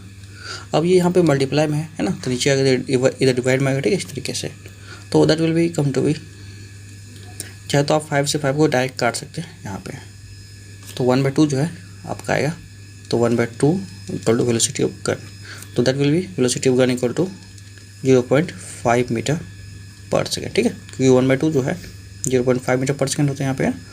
तो velocity of gun that will be 0.5 metre per second is the right answer. तो हमें आंसर जो है यहाँ पे, अच्छा, तो वेलोसिटी, अब देखिए एक बात प्रॉब्लम क्या है यहाँ पे कि हम क्या ले, नेगेटिव ले या पॉजिटिव ले, तो प्रॉब्लम ये होता है, ठीक है, हमको यहाँ पे तो एक बात आपको सबसे पहले समझना क्या है, ठीक है, कि हम गन का डायरेक्शन, जो बुलेट का डायरेक्शन था वो क्या ले रहे थे, है ना। तो बुलेट का डायरेक्शन अगर इस इधर है ना, तो गन का जो डायरेक्शन होता ठीक इसके उल्टा होगा यहाँ पे। तो अगर आप इसको पॉजिटिव ले रहे हैं तो ये एक निगेटिव आएगा, अगर एक निगेटिव है दूसरा पॉजिटिव। तो लिए हमें डायरेक्ट जो आ रहा है, ये जो वैल्यू आ रहा है नहीं, इस तरीके से ये वैल्यू जो है पॉजिटिव, तो हम 0.5 जो है दैट विल बी 0.5, तो आ ही नहीं रहा है यहाँ पे ना, प्रॉब्लम ये है 0.05 है ना, ये 0.5 ही है ना। तो 0.5 तो ये आंसर, ठीक है, 16 का जो आंसर आ रहा है यहाँ पे that is first is the answer 0.5 metre per second, ठीक है। ये 0.50 कोई दिक्कत नहीं है, आप 0.5 इसको लिख सकते हैं। तो एक बार देख लेते हैं फिर से चेक करके, मास जो है 0.01 है, ठीक है, तो दैट इज 0.01 है, एंड वेलोसिटी जो है 250 है, यहाँ पे जो वेलोसिटी 250 है और इसका 5 kg है, ठीक है। तो एक बार देख लेते हैं, और 0.01 इंटू 250/5, तो ये हो गया 2 जीरो आता, 1 0 से 1 जो कट गया, 5 से 5.5, 5 2 10, ये कट गया यहाँ से 5, 1/2 तब 0.5, सही आंसर है ना। तो ये VG जो है 0.5 आएगा, ठीक है। तो ये एक ही आंसर था जो है A will be the correct answer, ठीक है। तो 17 की बात करें, 17 में क्वेश्चन क्या है देख लेते हैं। A body of mass 100 gram is moving with a velocity 50 metre per second, the momentum associated with the ball will be। तो देखिए यहाँ पे मास जो दे रखा है ना, हमेशा हमको केजी लेना है, तो मास जो दे रखा है यहाँ पे 100 ग्राम है, इसको केजी बनाने के लिए 1000 से डिवाइड करना पड़ेगा, ठीक है। तो 2 जीरो 2 कैंसिल, मतलब 0.1 kg आ गया आपको। एंड अगर बात करें ना वेलोसिटी, तो v हो गया आपको 15 मीटर पर सेकेंड। तो मोमेंटम की बात करें, मोमेंटम कितना होता है, वेलोसिटी मास इंटू वेलोसिटी है ना, तो मास हो गया आपको यहाँ पे 0.1 इंटू का 15, तो that will 1.5 kg metre per second है। तो इसका जो आंसर होगा 1.5 kg metre per second square, that will kg metre per second होगा, ठीक है, स्क्वायर थोड़ी ना होगा, ये यूनिट इसका स्क्वायर थोड़ी होता है ना। तो kg metre per second that will B second B the right answer. 18 में हम क्वेश्चन देखते क्या है। क्वेश्चन 18 में दे रखा number of dishes each momentum m kg metre per second striking a wall at the rate of n dishes per minute. मतलब क्या, एक वॉल है, इससे जो है एन डिश 1 सेकेंड मतलब 1 मिनट टकरा रहा है एन डिश, ठीक है, इस वॉल से। तो पूछा गया है कि the force associated with this in newton would be. तो सिंपल सा बात है कि अगर फोर्स की बात करें तो फोर्स क्या होता है, दैट विल बी, फोर्स को हम डिनोट करें तो यहाँ पे rate of change of momentum होता है, ठीक है, मोमेंटम बाय टाइम। तो अब देखिए सिंपल सा बात क्या रखा है यहाँ पे कि एन डिश है पर मिनट, मतलब क्या कि 60 सेकेंड में, मतलब 1 मिनट 60 सेकेंड में एन डिश इससे टकरा रहा है, तो 1 सेकेंड में कितना होगा n/60 है ना, ये हो गया आपको 1 सेकेंड में। यहाँ पे अगर मोमेंटम निकाले तो यहाँ पे p दे रखा है, एक का जो मोमेंटम है m metre per second, m kg metre per second, तो टोटल मोमेंटम कितना होगा, यहाँ पे हम बात करें तो ये हो गया m इंटू n/60, ठीक है, क्योंकि देखिए टोटल मोमेंटम m है ना यहाँ पे, और एक का मोमेंटम जो है यहाँ पे n/60 जो है 1 सेकेंड में n/16 जो है यहाँ से स्ट्राइक कर रहा है। मतलब क्या हुआ कि देखिए n डिश स्ट्राइक कर रहा है पर मिनट, मतलब क्या 60 सेकेंड में n डिश स्ट्राइक कर रहा है, तो 1 सेकेंड में n/60 है ना। अब इसको मल्टीप्लाई कर देना, टोटल एक का मोमेंटम m है, तो टोटल मोमेंटम कितने होंगे m इंटू n/60, तो that will be the answer mn/60, ठीक है। तो ये हो गया टोटल मोमेंटम, इसका करेक्ट आंसर ए हो जाएगा, ठीक है, इस तरीके से। तो आगे हम बात करें 19 में क्वेश्चन दे रखा है, क्या देखिए, in ever problem the force exerted by the wall on the dish would be in newton. अच्छा देखिए फोर्स, अच्छा ये तो डिश लगा रहा है वॉल पे, तो वॉल कितना फोर्स लगेगा, ठीक है, तो वॉल कितना लगेगा, सेम फोर्स है ना, क्योंकि ये जितना फोर्स लगेगा उसी से ये रिटर्न होगा, क्योंकि यहाँ पे एक्सटर्नल फोर्सेस की बात नहीं किया है, बस दीवार पे जितना डिश लगाएगा फोर्स उतना दीवार लगेगा फोर्स, न्यूटन के थर्ड लॉ से है ना, इस तरीके से। तो आंसर जो है ए करेक्ट हो जाएगा इसका। 20 की बात करें क्वेश्चन में, तो 20 में है if action and reaction were to act on the same body, action and reaction अगर सेम बॉडी पे काम करे तो क्या होगा, the resultant would not be zero, the body would not move at all. तो सिंपल सी बात है कि जब एक्शन रिएक्शन अगर एक ही बॉडी पे काम करेगा तो बॉडी चलेगा कैसे, अभी बताइए, तो बॉडी नहीं चलेगा। आगे है both A and B correct, neither A and B, तो ये बी करेक्ट हो जाएगा, क्योंकि एक्शन रिएक्शन काम करने के लिए ना दो बॉडी चाहिए, ये किसी पे एक्शन करेगा तो वो बॉडी इस पे रिएक्शन करेगा, ठीक है। अगर खुद के बॉडी पे एक्शन रिएक्शन करेगा तो क्या होगा, बॉडी नहीं चल सकता है ना। तो इस तरीके से, तो इस तरीके देख लीजिए आप, अगर मान लीजिए किसी अपने बॉडी पार्ट को कोई धक्का दीजिए तो इस तरीके से आप नहीं चल पाएंगे, ठीक है। तो अगर मान लीजिए अपने बॉडी पार्ट को आप धक्का देंगे ना तो वो आप अपने बॉडी अपनी जगह पे ही रहेंगे, ठीक, इस तरीके से। आगे दे रखा है 21 में क्वेश्चन दे रखा है यहाँ पे कि stationery ball weight 0.25 kg acquires a speed 0.10 meter per second when hit by hockey stick. The impulse imparted to the ball. impulse की बात करें यहाँ पे तो क्या होता है, सिंपल सा बात है यहाँ पे force into time, that is momentum की इक्वल आता है। मोमेंटम मास इंटू वेलोसिटी के अप्रॉक्स आएगा यहाँ पे। तो मास कितना है यहाँ पे 0.25 एंड वेलोसिटी 10 है, तो दैट विल बी एक पॉइंट आगे खिसक जाएगा, 2.5 आ जाएगा, ठीक है, न्यूटन सेकेंड। तो 2.5 जो है ये 21 का जो है A will be the correct answer, ठीक है। आगे हम बात करते हैं 22 में, देखिए क्या दे रखा क्वेश्चन। ओके, तो 22 में क्वेश्चन दे रखा है a stone is tied with the middle of a string and suspended from the one and shown in the figure. Okay, तो अभी हम आपको फिगर दिखाते हैं कैसे सस्पेंड किया हुआ है। Here S is the stone and O is the point of suspension. If you give a sharp jerk at P, then string will break below the stone. Second at the point P itself, from above the stone neither. तो ये आपका figure रहा, ठीक है। यहाँ पे ये बांधा हुआ है स्टोन यहाँ से ये इस तरीके से, और यहाँ पे इस तरीके से बांधा हुआ है यहाँ पे। अगर यहाँ पे हम P के पास एक बहुत ही बड़ा अगर जरक दे दें ना तो यहाँ से टूटेगा ये कहाँ से स्ट्रिंग, ये बात समझने वाली है। तो देखिए सबसे पहले इसका बात सेंटर ऑफ मास यहाँ है, ये स्ट्रिंग का, ठीक है। ये स्ट्रिंग का यहाँ पे सेंटर ऑफ मास होगा, और ये स्टोन का यहाँ पे अगर मान लो कोई चीज़ होता है ना तो उसका जो है लगभग मिडल में उसका सेंटर ऑफ मास होता है, ठीक है। तो हम मान लेते हैं let it is the centre of mass of this stone. और जैसे यहाँ पे इसमें एक जर्क दे रहे हैं, तो जैसे जर्क दे रहे हैं ना तो प्रॉब्लम क्या होगा कि ये पी के पॉइंट से यहाँ पे जर्क आने के बाद ये तो स्ट्रिंग टाइट है यहाँ पे, है ना, तो सारा फोर्स ट्रांसफर होगा यहाँ तक, इसका सेंटर ऑफ मास तक। तो ये पॉइंट यहाँ से यहाँ टाइट हो जाएगा और सारे टेंशन डेवलप इसी में होगा। और जैसे इसमें सेंटर ये टेंशन डेवलप होगा तो ये जो पॉइंट है यहाँ से टूट जाएगा, ठीक है, यहाँ से, ठीक है।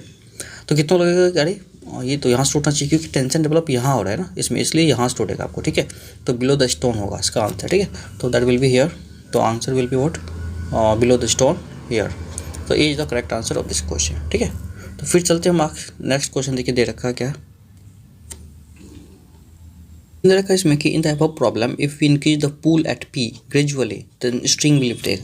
हाँ, अब एक बात इसमें समझिए कि क्या कर रहा है कि इसको धीरे धीरे हम पुल करें नीचे की ना यहाँ पे, तो धीरे धीरे अगर पुल करेंगे ना यहाँ पे तो देखिए अब यहाँ पे क्या होगा।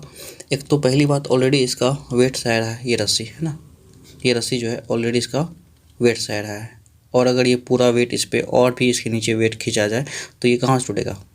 अगर मान लीजिए यहाँ पे 10 न्यूटन का फोर्स लगेगा ना इस रस्सी पे, टेंशन डेवलप होगा, तो यहाँ पे जो उससे ज़्यादा होगा, 12, 15, 20 का हो सकता है ना, इस स्टोन की वजह से।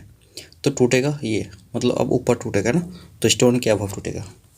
तो answer will be below the stone at the point of P from the above stone. ये 23 का C will be the correct answer हो जाएगा, ठीक है। आगे बात करें 24 में, तो the above problem can be explain on the basis of the property of. तो इसमें जो है, ठीक है, कौन से प्रॉपर्टी इन्वॉल्व है तो ये आप बता सकते हैं, इनर्शिया वाला प्रॉपर्टी इन्वॉल्व है, ठीक है।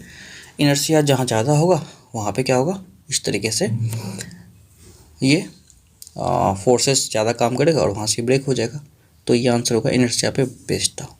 25 की बात करें, 25 में क्वेश्चन क्या दे रखा है, the combined effect of mass and velocity is taken into account by the physical quantity. तो सिंपल सी बात है, क्या होता है, मोमेंटम होता है, ठीक है, मास इंटू वेलोसिटी, ये क्या होता है, मोमेंटम, ठीक है। तो दैट विल बी मोमेंटम। आगे हम बात करें 26 में, तो 26 में क्या दे रखा है, the momentum is measure of. तो जो मोमेंटम किसको मेजरमेंट करता है आपको पता है, मोमेंटम जो है ये मेजर करता है क्वांटिटी ऑफ मोशन को, ठीक है, बॉडी में कितना क्वांटिटी है मोशन का, ठीक है, इस तरीके से, क्योंकि मास एंड वेलोसिटी दोनों इसमें इन्वॉल्व होता है बॉडी का, ठीक है।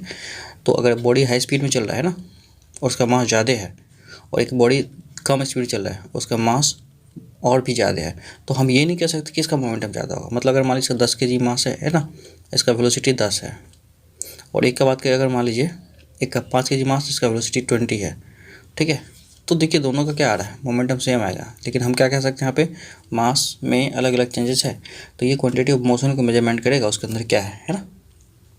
तो 26 का C will be the correct answer. आगे हम बात करें 27, देखिए the momentum has the same unit as that of, जो इम्पल्स का होता है वही मोमेंटम का भी होता है, ठीक है।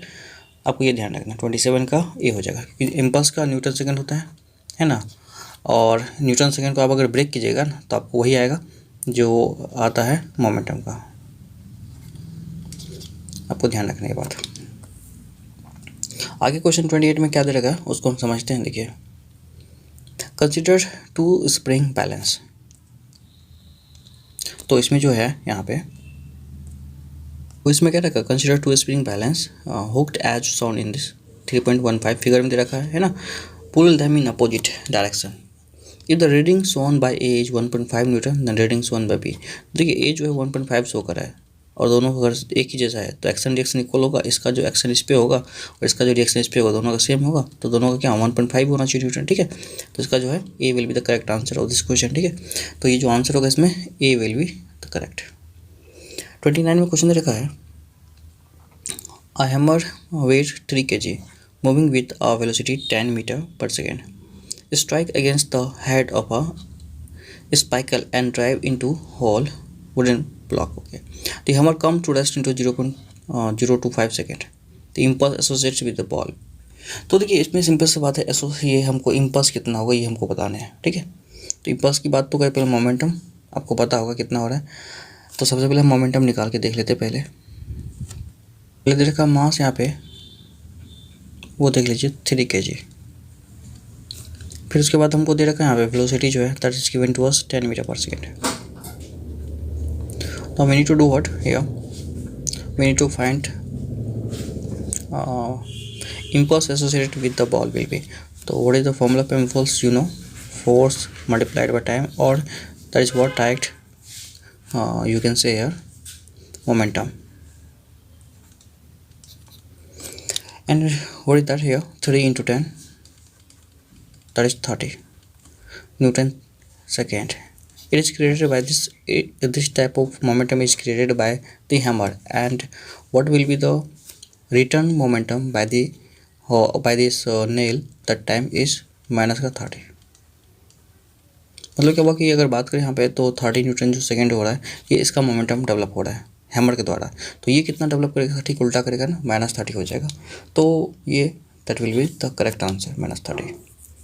आगे हम बात करते हैं यहाँ पे 30 में, in the above problem the average retarding force acting on the spike will be, तो फोर्स कितना होता है, फोर्स आपकी बात करें तो ये हो गया मोमेंटम अपन टाइम है ना, इक्वल टू फोर्स, मतलब कि rate of change momentum force होता है। तो आपको यहाँ पे पता होगा मोमेंटम हो गया मेरे पास यहाँ पे 30 माइनस में, और टाइम हो गया 0.025, तो पॉइंट उड़ेगा तो नीचे आ गया आपको 1000, ठीक है। फोर्स निकाल रहे हैं आपको ध्यान रखना, तो 25 से कट जाएगा, 25 4 जा 100, 40 इंटू 30 1200 है ना, तो माइनस का 1200 विल बी न्यूटन में ये फोर्स आ जाएगा, ठीक है। तो that will be D is the correct answer. तो 30 का जो आंसर होगा दैट विल बी डी, ठीक है।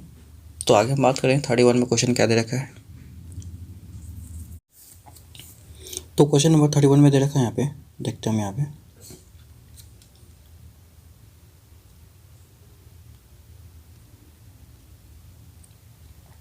इन a tug of war between team A and B है ना, तो टर्म ए है एंड टर्म ये टीम ए है टीम बी है, इन दोनों के बीच में टग ऑफ वॉर हो रहा है, मतलब रस्सी का खींचातानी हो रहा है, ठीक है, इस तरीके से।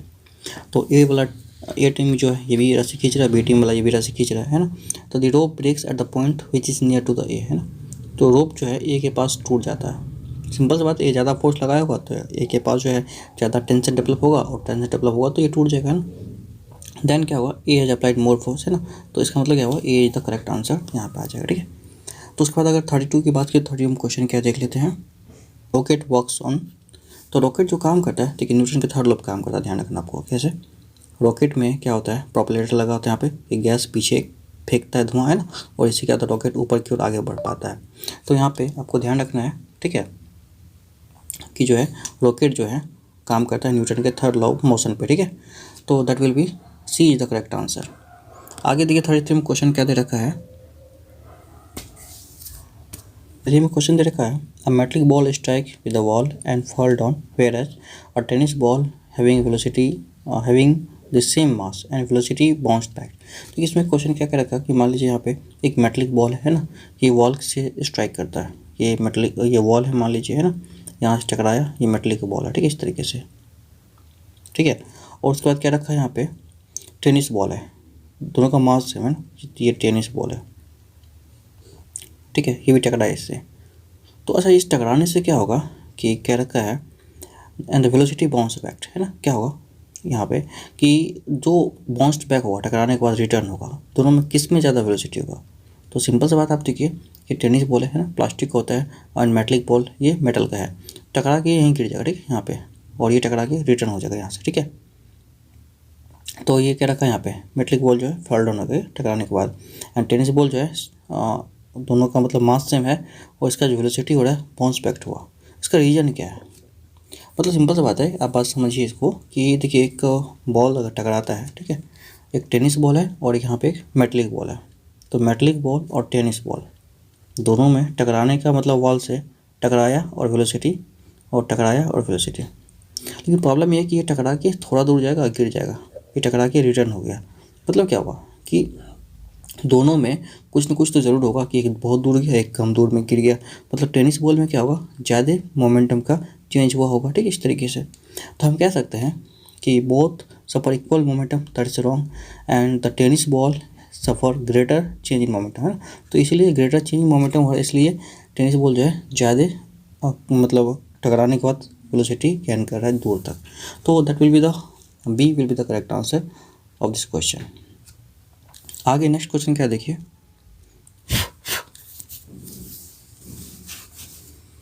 34 में कि KG metre per second is the same as that is newton per second, ठीक है, दोनों का सेम यूनिट होता है, केजी मीटर पर सेकेंड है ना,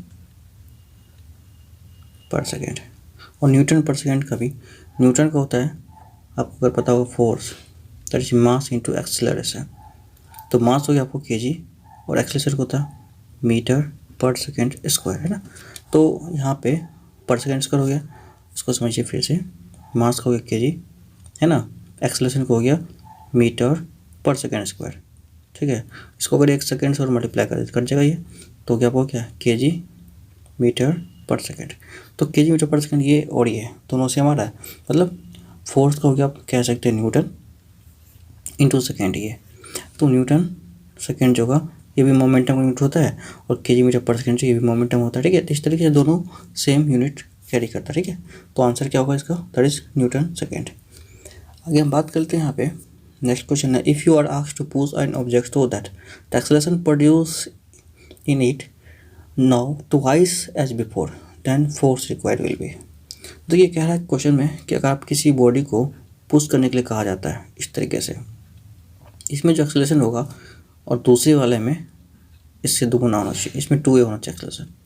तो फोर्स का जो क्वांटिटी होगा क्या होगा, तो क्या आपको पता है फोर्स डायरेक्टली प्रोपोर्शनल क्या होता है, मास इनटू एक्सेलरेशन होता है ना।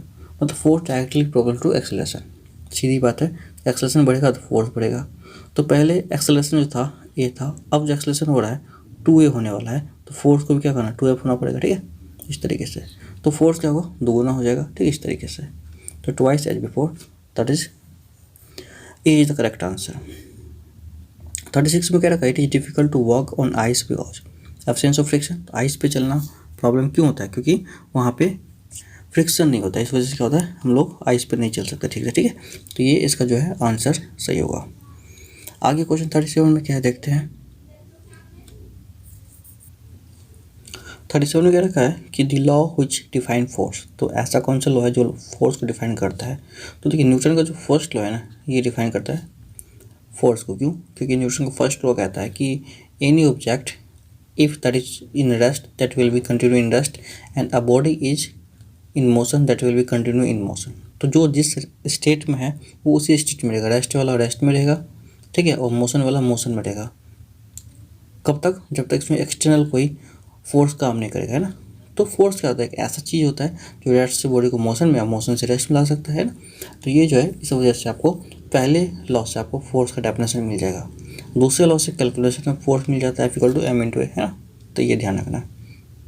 38 में क्या क्या क्या रखा है, the law which gives quantity measurement of force. वही बात है कि न्यूटन्स का कौन सा लॉ है जो क्वांटिटी मेजरमेंट करता है, ठीक है। तो न्यूटन का सेकेंड लॉ जो है ये क्वांटिटी मेजरमेंट कराता है, क्योंकि F = होता है m × a, तो इससे हमको क्वांटिटी में पता चल जाता है कितना फोर्स है। आगे नेक्स्ट क्वेश्चन दे रखा है, देखिए 39 में क्वेश्चन दे रखा है इंटरनल फोर्सेज, है ना। तो इंटरनल फोर्सेज क्या होता है, that is always balanced force होता है इंटरनल फोर्स, क्योंकि किसी बॉडी के अंदर में जो है फोर्सेज जो होता है ये हमेशा बैलेंस होता है, ठीक है। अगर ये बैलेंस ना हो तो बॉडी क्या होगा, इस तरीके से मूवमेंट शुरू कर देगा, ठीक है, और बॉडी को ऐसे ब्लास्ट कर जाएगा अपने आप अगर ये अनबैलेंस हो गया तो, ठीक है। तो ये ध्यान रखना आपको कि इंटरनल फोर्स हमेशा बैलेंस होता है। एक्सटर्नल फोर्सेज की बात करें तो एक्सटर्नल फोर्स जो ये बैलेंस हो भी सकता है, नहीं भी हो सकता। क्यों, क्योंकि बॉडी या तो चलना शुरू कर देगा या तो फिर बॉडी नहीं चलेगा। चलना मतलब देखिए बाहर से कोई फोर्स लगेगा तो मतलब अगर मान लीजिए बॉडी नहीं चला तो बैलेंस हो गया, है ना, और चलने लगा तो अनबैलेंस हो गया, तो मे और may not be balance. C is the correct answer. 41 में देखा यहाँ पे कि the ratio of SI unit and CGS unit of the force. तो देखिए SI यूनिट हो गया और CGS यूनिट हो गया, इसका रेशियो निकालना। तो आपको पता है कि जो यूनिट होता है फोर्स का, फोर्स होता है मास इंटू एक्सेलरेशन, ठीक है, और नीचे में आपको हो गया मास इंटू एक्सेलरेशन। आपको ऊपर में लेना है मास एक्सेलरेशन को SI में, है ना, और नीचे में लेना CGS में।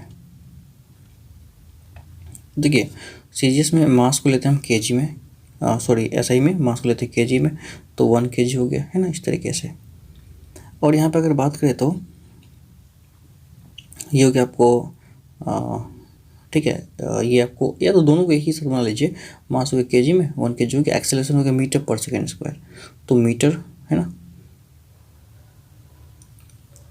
पर सेकेंड स्क्वायर। तो सेकेंड स्क्वायर जो है आपका सेकेंड ही रहेगा, दोनों में सेकेंड सेम ही होता है, कोई दिक्कत नहीं है, टाइम में भी और ये CGS में भी और SI में भी टाइम का सेकेंड ही होता है। तो यहाँ पे हम 1-1 kg ले लेते हैं, मास हो गया 1 kg ले रहे हैं ना, और यहाँ पे अगर एक्सेलरेशन की बात करें तो ये लेते हैं 1 मीटर पर सेकेंड स्क्वायर, ठीक है यहाँ पे।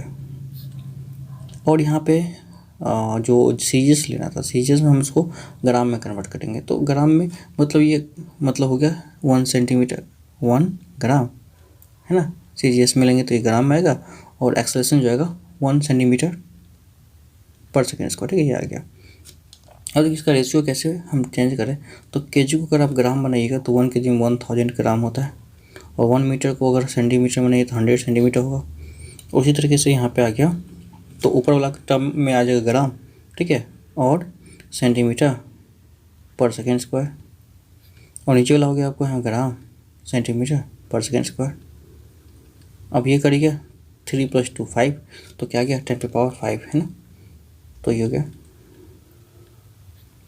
बाकी तो ये कट जाएगा है पूरा, ये ग्राम भी कट जाएगा, तो 10⁵ जो होगा that will be the correct answer of this question. तो इसका जो है D हो जाएगा आंसर, ठीक है। आगे क्वेश्चन क्या लगा 42 में, A and B are 2 object with mass 6 kg and 34 kg। तो देखिए 2 बॉडी है, 6 kg का है और 34 kg का है, तो A का जो मास है 6 kg है, ठीक है, और B का जो मास है ये 34 kg है। तो किसके पास ज़्यादा होगा इनर्शिया, जिसका मास ज़्यादा, तो B has more inertia then, है ना।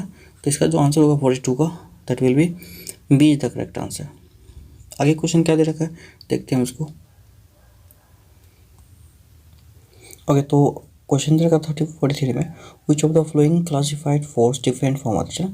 इनमें से जो है कौन से फोर्सेस एक दूसरे से अलग है। तो अगर बात करें तो पुलिंग ऑफ कार्ट, इसमें लग रहा है ह्यूमन का फोर्स, मतलब मस्कुलर फोर्स, ठीक है। दूसरा में stitching of a coil spring, है ना, तो इसमें भी ह्यूमन का लग रहा है फोर्स, मतलब muscular force. Kicking a ball that is muscular force, and electrical force that is force exerted by charge particle. इसमें जो है D अलग है, ठीक है, ये सारी मस्कुलर फोर्स है, ये इलेक्ट्रोस्टैटिक फोर्स है, ठीक है। आगे 44 में, which of the following type of force is different from other, है ना। मैग्नेटिक फील्ड फोर्स, ये भी फील्ड फोर्स है, मतलब दूर से काम करता है, मतलब नॉन कॉन्टैक्ट फोर्स है ना। उसके बाद इलेक्ट्रोस्टैटिक फोर्स, ये भी नॉन कॉन्टैक्ट फोर्स है। अगर बात करें तो ग्रेविटेशनल फोर्स, ये भी फील्ड फोर्स है, नॉन कॉन्टैक्ट फोर्स है। और अगर बात करें यहाँ पे थर्ड में स्टिचिंग ऑफ स्प्रिंग, तो ये जो है आदमी लगाता है अपना force, muscular force, that will be, और D is the correct answer, क्योंकि ये सारे हैं नॉन कॉन्टैक्ट फोर्स, ये कॉन्टैक्ट फोर्स है। उसका 45 में क्वेश्चन देखा, a body is said to be under the balanced forces when resultant force acting on a body is zero. तो जब सारे रिजल्टेंट फोर्स मिला के जीरो हो जाएगा ना, तो हम क्या बोलेंगे, बॉडी पे ये जो फोर्स काम कर रहा है that will be balance force है।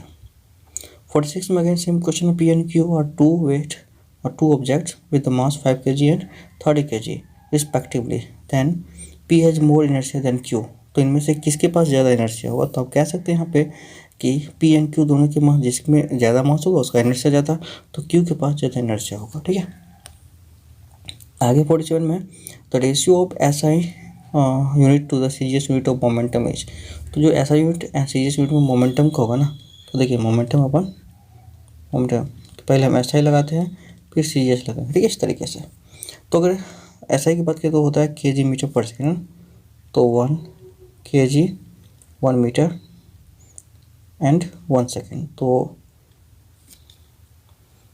केजी मीटर पर सेकेंड है। और यहाँ पे अगर बात करें तो यहाँ पे 1 ग्राम होगा, 1 सेंटीमीटर होगा और सेकेंड होगा, इस तरीके से। तो अगर हम बात करें केजी को हम ग्राम बदल दें तो 1000 होगा, इंटू मीटर को बदल दे तो सेंटीमीटर में 100 होगा। ठीक है, यहाँ पे, और नीचे में यहाँ पे ग्राम, ठीक है, इंटू सेंटीमीटर। तो सारे अगर कटेंगे ना यहाँ पे, दैट विल बी ग्राम, और ये मीटर से सेंटीमीटर हो गया यहाँ पे, दैट विल सेंटीमीटर सेकेंड, और नीचे में क्या होगा, ग्राम सेंटीमीटर सेकेंड। तो ये तो कट जाएगा सारा, है ना यहाँ पे। तो 10³ इंटू +2 है ना, तो 10⁵ आ जाएगा। तो that will B is the correct answer. ठीक है, यहाँ पे तो 47 का जो है बी हो जाएगा आंसर। आगे क्वेश्चन देखिए क्या दे रखा है यहाँ पे नेक्स्ट 48 में, which of the following represent SI unit of force. तो SI unit of force newton represent करता है। ठीक है, 1 डाइन इज इक्वल टू, ठीक है, 1 डाइन कितना होगा, अगर बात करें तो डाइन होता है सीजीएस यूनिट। तो अगर इसकी बात करें ना यहाँ पे, तो वेट की अगर बात करें डब्ल्यू इक्वल होता है एम इंटू जी, है ना। तो मास हो गया यहाँ पे, ठीक है, एंड जी हो गया यहाँ पे। तो अगर हम इसमें बात कर लेते हैं ना, तो ये एक्स यूनिट में रहेगा, सीजीएस यूनिट, ये भी सीजीएस यूनिट में है ना। तो सीजीएस यूनिट में मास हो गया 1000 ग्राम, ठीक है इसमें। और अगर हम बात करें यहाँ पे जी की, तो ये देखिए लेते हैं, ठीक है, तो ये मास होगा यहाँ पे ग्राम में आएगा, ठीक है, सॉरी, तो 1 ग्राम ले लेते हैं ना यहाँ पे। अच्छा, जी की बात करें तो जी जो होगा ना cm पर सेकेंड स्क्वायर, ठीक है, तो cm पर सेकेंड स्क्वायर मिलेंगे ना, तो ये होता है 9.8, है ना। तो 9.8 का मतलब क्या होगा यहाँ पे, 9.8 मीटर पर सेकेंड स्क्वायर होता है, इसको सेंटीमीटर पर सेकेंड स्क्वायर बनाएंगे, तो 1 जी हो गया इंटू सेंटीमीटर में आए 9.8 इंटू 100 होगा, ठीक है, इस तरीके से। तो ये हो गया यहाँ पे 980, ये हो गया 980 cm, यहाँ से आगे ग्राम cm पर सेकेंड स्क्वायर। तो ये तो क्या वेट में इक्वल टू डब्ल्यू। तो अगर हम बात करें यहाँ पे, तो यही ये पूरा आएगा डाइन में, ठीक है, तो इतना 980 डाइन इक्वल टू वेट, ठीक है, तो ये आ गया होता है 1, ठीक। इसमें वेट की अगर बात करें तो 1, अगर मान लीजिए डाइन की अगर बात करें, ठीक है, इस तरीके से, तो 1 डाइन इक्वल टू क्या होगा, तो ये आ गया 980, 1/980। तो ये 1/980 जो आ रहा है that will be KG weight, इस तरीके से वेट आएगा, डब्ल्यू है। तो ये क्या वेट था, है ना, यहाँ पे इसको डब्ल्यू कह सकते हैं। तो ये आ गया आपको यहाँ पे, ये मल्टीप्लाई में, इधर था डिवाइड में, तो ये डब्ल्यू अपन 980। तो 1/980 वेट, इसको ऐसे भी कह सकते हैं, तो 1/980 डब्ल्यू। तो ये जो ऑप्शन होगा that will be B is the correct answer, 1/981 weight आ जाएगा 1 टाइम में। तो इस तरीके से इसको हम सॉल्व कर सकते हैं, ठीक है। आगे चलिए नेक्स्ट क्वेश्चन क्या दे रखा है उसको देखते हैं 50 में। उसके बाद अगर हम बात करें 50 में, तो when an object undergo acceleration, तो जब किसी बॉडी में एक्सेलरेशन की बात करें तो क्या होता है, it speed always increases, its velocity always increase, है ना। तो हमेशा एक्सेलरेशन जो रिलेटेड होता है वेलोसिटी से, तो क्योंकि वेलोसिटी में जो चेंजेज होता है that is acceleration equal to v minus u upon T होता है, ठीक है। तो rate of change of acceleration है, rate of change of velocity is acceleration. तो आपको ध्यान रखना है यहाँ पे, तो इसका जो वेलोसिटी होगा हमेशा बढ़ेगा, ठीक है, इस तरीके से। तो आगे देखिए नेक्स्ट क्वेश्चन क्या देगा 51 में।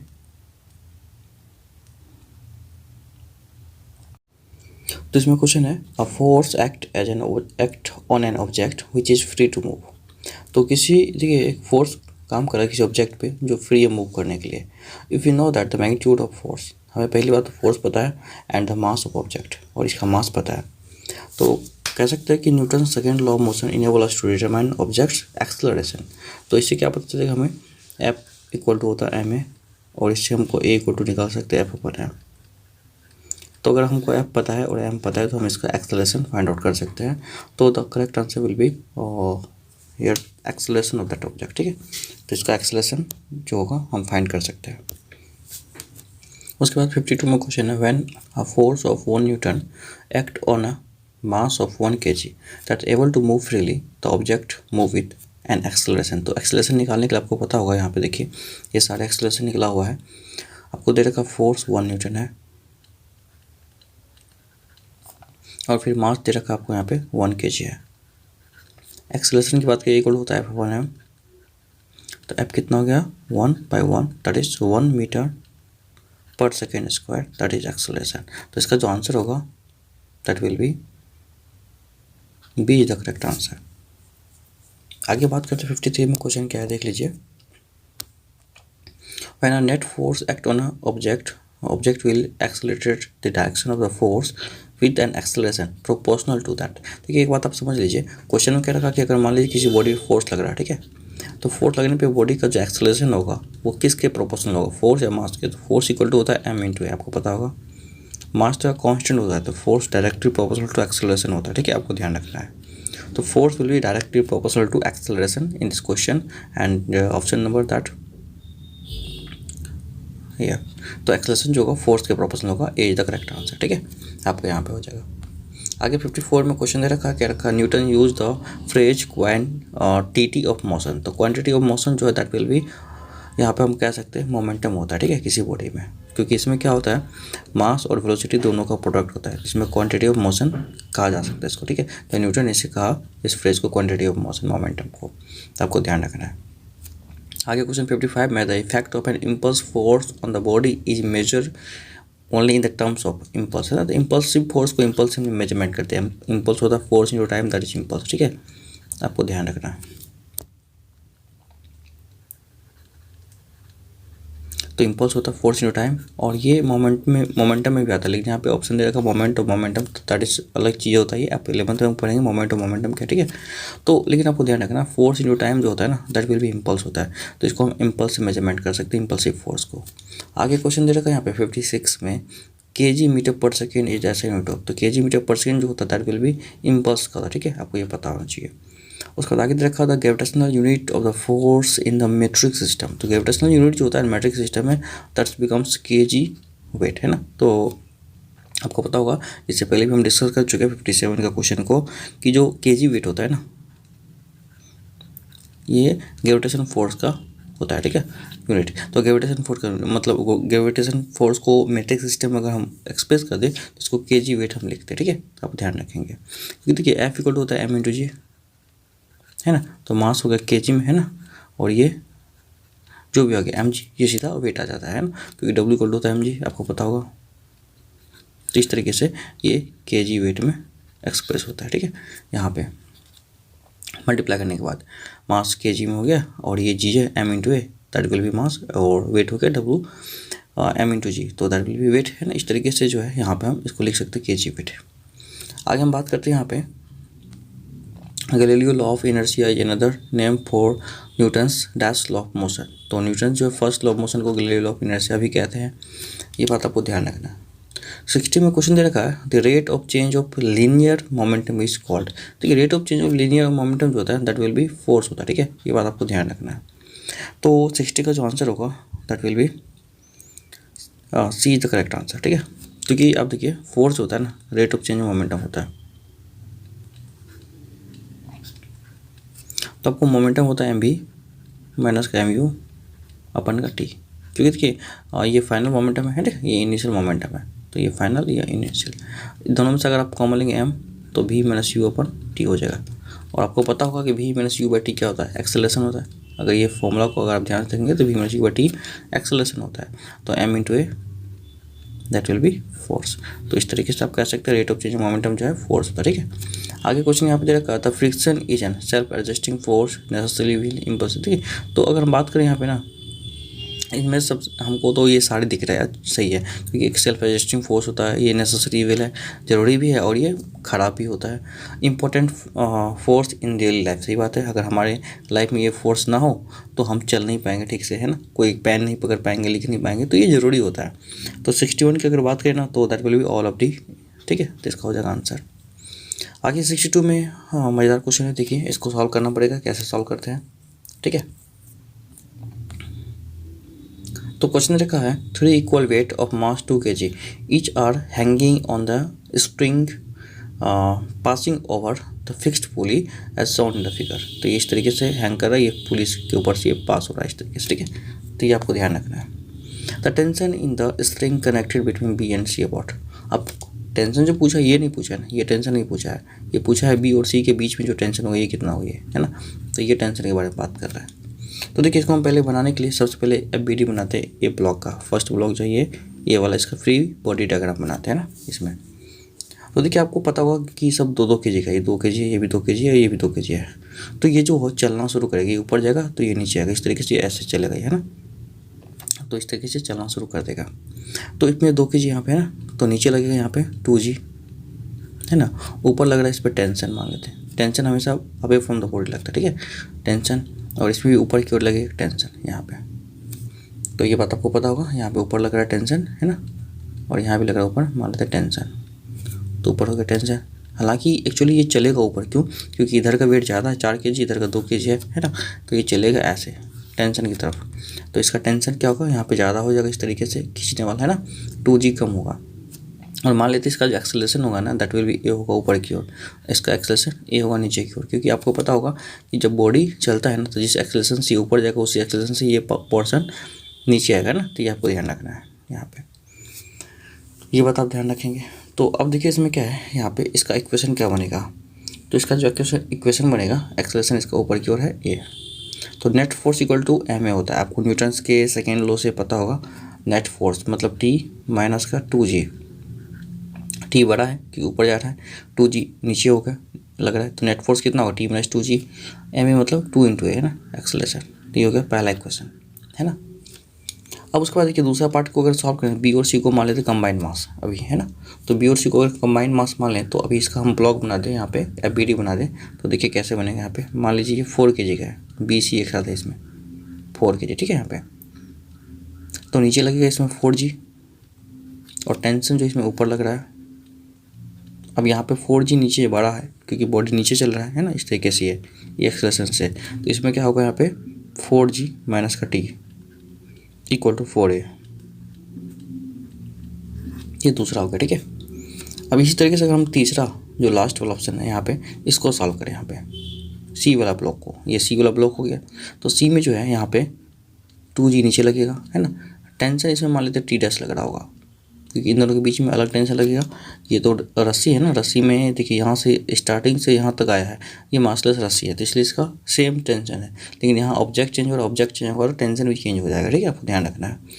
तो ऊपर लग रहा है यहाँ पे टेंशन टी डैश, नीचे 2G, और एक्सेलरेशन इसका नीचे की ओर ए होगा। तो इसका जो इक्वेशन बनेगा थर्ड वाला का क्या बनेगा, दैट इज 2G माइनस का टी इक्वल टू 2A, ये बनेगा आपको थर्ड वाला का। तो आगे इसको हम पहले सॉल्व कर लेते हैं फिर इसको सॉल्व करेंगे। ठीक है, इसमें हम थर्ड इक्वेशन रख लेते हैं यहाँ पे, ये 2G माइनस का टी इक्वल टू 2A।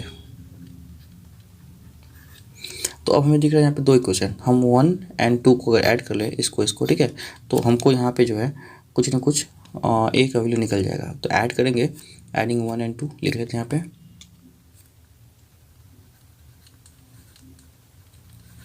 तो यहाँ पे देखिए टी से टी कट जाएगा ना, ये टी प्लस में ये टी माइनस में कट जाएगा ये टी है ना, और 4G में से 2G चला जाएगा तो 2G बचेगा, और ये 4A + 2A 6A हो जाएगा, ठीक है। यहाँ पे तो हम इसको कर लेते हैं, यहाँ पे ये बच रहा है मेरे पास 4G माइनस का 2G equal to 4A + 2A, क्योंकि देखिए टेंशन एक प्लस में एक माइनस में है, प्लस में एक माइनस में, ठीक है। यहाँ पे ये माइनस में तो दोनों कट जाएगा, ठीक है। तो एक टेंशन जो यहाँ पे कट गया था, इसको अगर हम सॉल्व करें तो ये हो जाएगा मेरे पास यहाँ पे 2G 4G में से 2G जाएगा तो 2G बचेगा इक्वल टू 6 है ना। तो देयरफॉर A इक्वल टू कितना होगा 2G/6, मतलब काट सकते हैं 2/3 है ना। तो देयरफॉर A इक्वल टू कितना होगा G/3,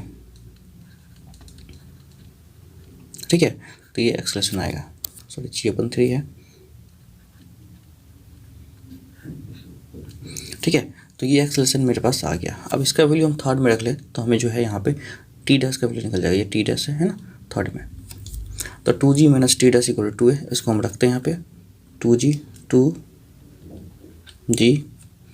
माइनस का T' इक्वल टू 2A, और ये देखिए A को इधर भेजते T' उधर चला जाएगा, 2G माइनस का 2A इक्वल टू T'।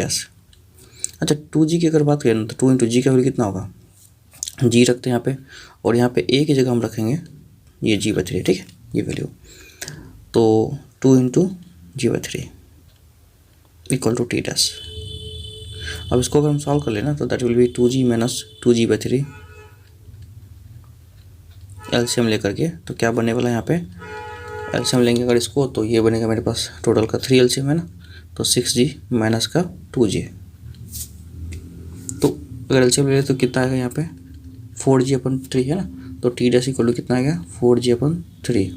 अब G का वैल्यू 10 रख लेते हैं तो 4G मतलब 40/3 हो जाएगा। इट मीन्स कितना होगा 40/3 कितना होता है 13.3 के अप्रोक्स आएगा। तो here T' will be equal to 13.3, तो 13.3 मतलब 13 के अप्रोक्स आ रही है ना आंसर। अगर हम सिंगल डिजिट में रखें तो 13 के अप्रोक्स आएगा, तो T' इक्वल टू आएगा 13.3। तो ऑप्शन जो है यहाँ पे 13.3 पूछा गया था, इन दोनों के बीच में क्या होगा, ठीक है। तो इन दोनों के बीच में क्या होगा ये B और C के बीच में, तो दैट विल बी 13 के अप्रोक्स आंसर हो जाएगा, ठीक है। क्योंकि बाकी यही तो ऑप्शन मैच करे, बाकी तो कोई ऑप्शन मैच नहीं करे, 0 तो होएगा नहीं। 33.3 है और 19.6 है, तो यहाँ पे जो आंसर होने वाला है 30 Newton, that will be the correct answer. तो आई होप ये बात आपको समझ में आया होगा। फिर चलते हैं नेक्स्ट क्वेश्चन की ओर। अगर नहीं आया समझ में तो एक बार देख लीजिए कैसे कैसे इसका डायग्राम बनता है। पहले देखिए आपको इसका FBD बनाने आना चाहिए था, ठीक है। और ये नहीं आपको समझ में आ रहा कैसे बनता है तो इसका आपको लिंक मिल जाएगा डिस्क्रिप्शन में, आप प्लेलिस्ट में जाकर चेक कर सकते हैं। न्यूटन्स लॉज ऑफ मोशन में हम ये पढ़ा है, इसका पूरा थ्योरी पार्ट ये सब बताया है कैसे ये बनता है, ठीक है। तो चलिए 63 का क्वेश्चन है, क्या दे रखा है उसको समझते हैं। क्वेश्चन है 63 में देखिए, 2 skaters A and B of mass 50 kg and 70 kg respectively stand on facing each other 6 meter apart. They then pull a light rope stretch between them.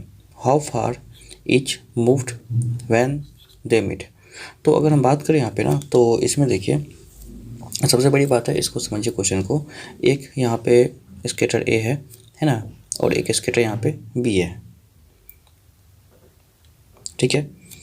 और अगर इन दोनों की बात करें ना तो ये दोनों जो है यहाँ से कुछ दूरी पे है ना, कुछ दूरी पे है, मतलब 6 मीटर की दूरी पे यहाँ से है। ये 6 मीटर की दूरी पे है और ये B यहाँ से यहाँ 6 मीटर दूरी पे है। तो इधर बीच में दूरी 6 हो गया। अब इसका मास जो है यहाँ पे 50 kg है, इसका मास 70 kg है। तो अगर हम बात करें ना यहाँ से तो कौन कितने दूरी पे मिलेगा, ठीक है। तो कौन कितने दूरी पे होगा अगर इसकी हम बात करें तो खींचने के बाद, तो हम मान लेते हैं यहाँ से ये इस पोजीशन से कितना दूरी पे रहेगा। ये पोजीशन लेते हैं यहाँ पे ओरिजिन पॉइंट 0 0, यहाँ से कौन कितना दूर गया, ठीक है। ये हम देखेंगे A और B की पोजीशन क्या है। तो अगर हम निकालना चाहे पोजीशन निकालने के लिए, ठीक है, तो हम पहले क्या करते हैं, जैसे हम एवरेज निकालते हैं ना, जस्ट लाइक वैसे ही पोजीशन निकालते हैं, ठीक है। इसको बोलते हैं सेंटर ऑफ मास। ये आप 11th में डिटेल पढ़ेंगे, लेकिन बस इतना समझ लीजिए सेंटर ऑफ मास कैसे निकालते हैं, थोड़ा सा देखिएगा समझ में आ जाएगा कैसे। तो यहाँ से कितना दूरी पे गया होगा, ये हम मान लेते हैं यहाँ से A वाला जो है, ठीक है, और B वाला जो है, इन दोनों के बीच में क्या आ रहा है,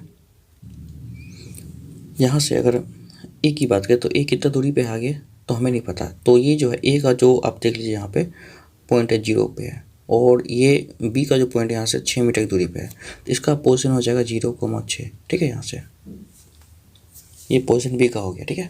और ए का पोजीशन जो है यहाँ पे अगर हम बात करें तो सॉरी 6,0 है, ये 6,0 हो जाएगा, क्योंकि यहाँ से x की बात कर रही है, x एक्सिस की बात करें तो ये x 6 हो गया और ये y 0 हो गया यहाँ पे। तो हम x एक्सिस को अगर ले तो यहाँ पे x एक्सिस पे जो सेंटर ऑफ मास बनेगा कितना बनेगा, ठीक है। तो देख सकते हैं आप यहाँ पे ये 0,0 इंटू 50 प्लस का 70 इंटू 6 और डिवाइडेड बाय यहाँ पे टोटल जो है कितना 50 प्लस 70, ये आ गया टोटल मास। तो 50 plus 70 that is 120।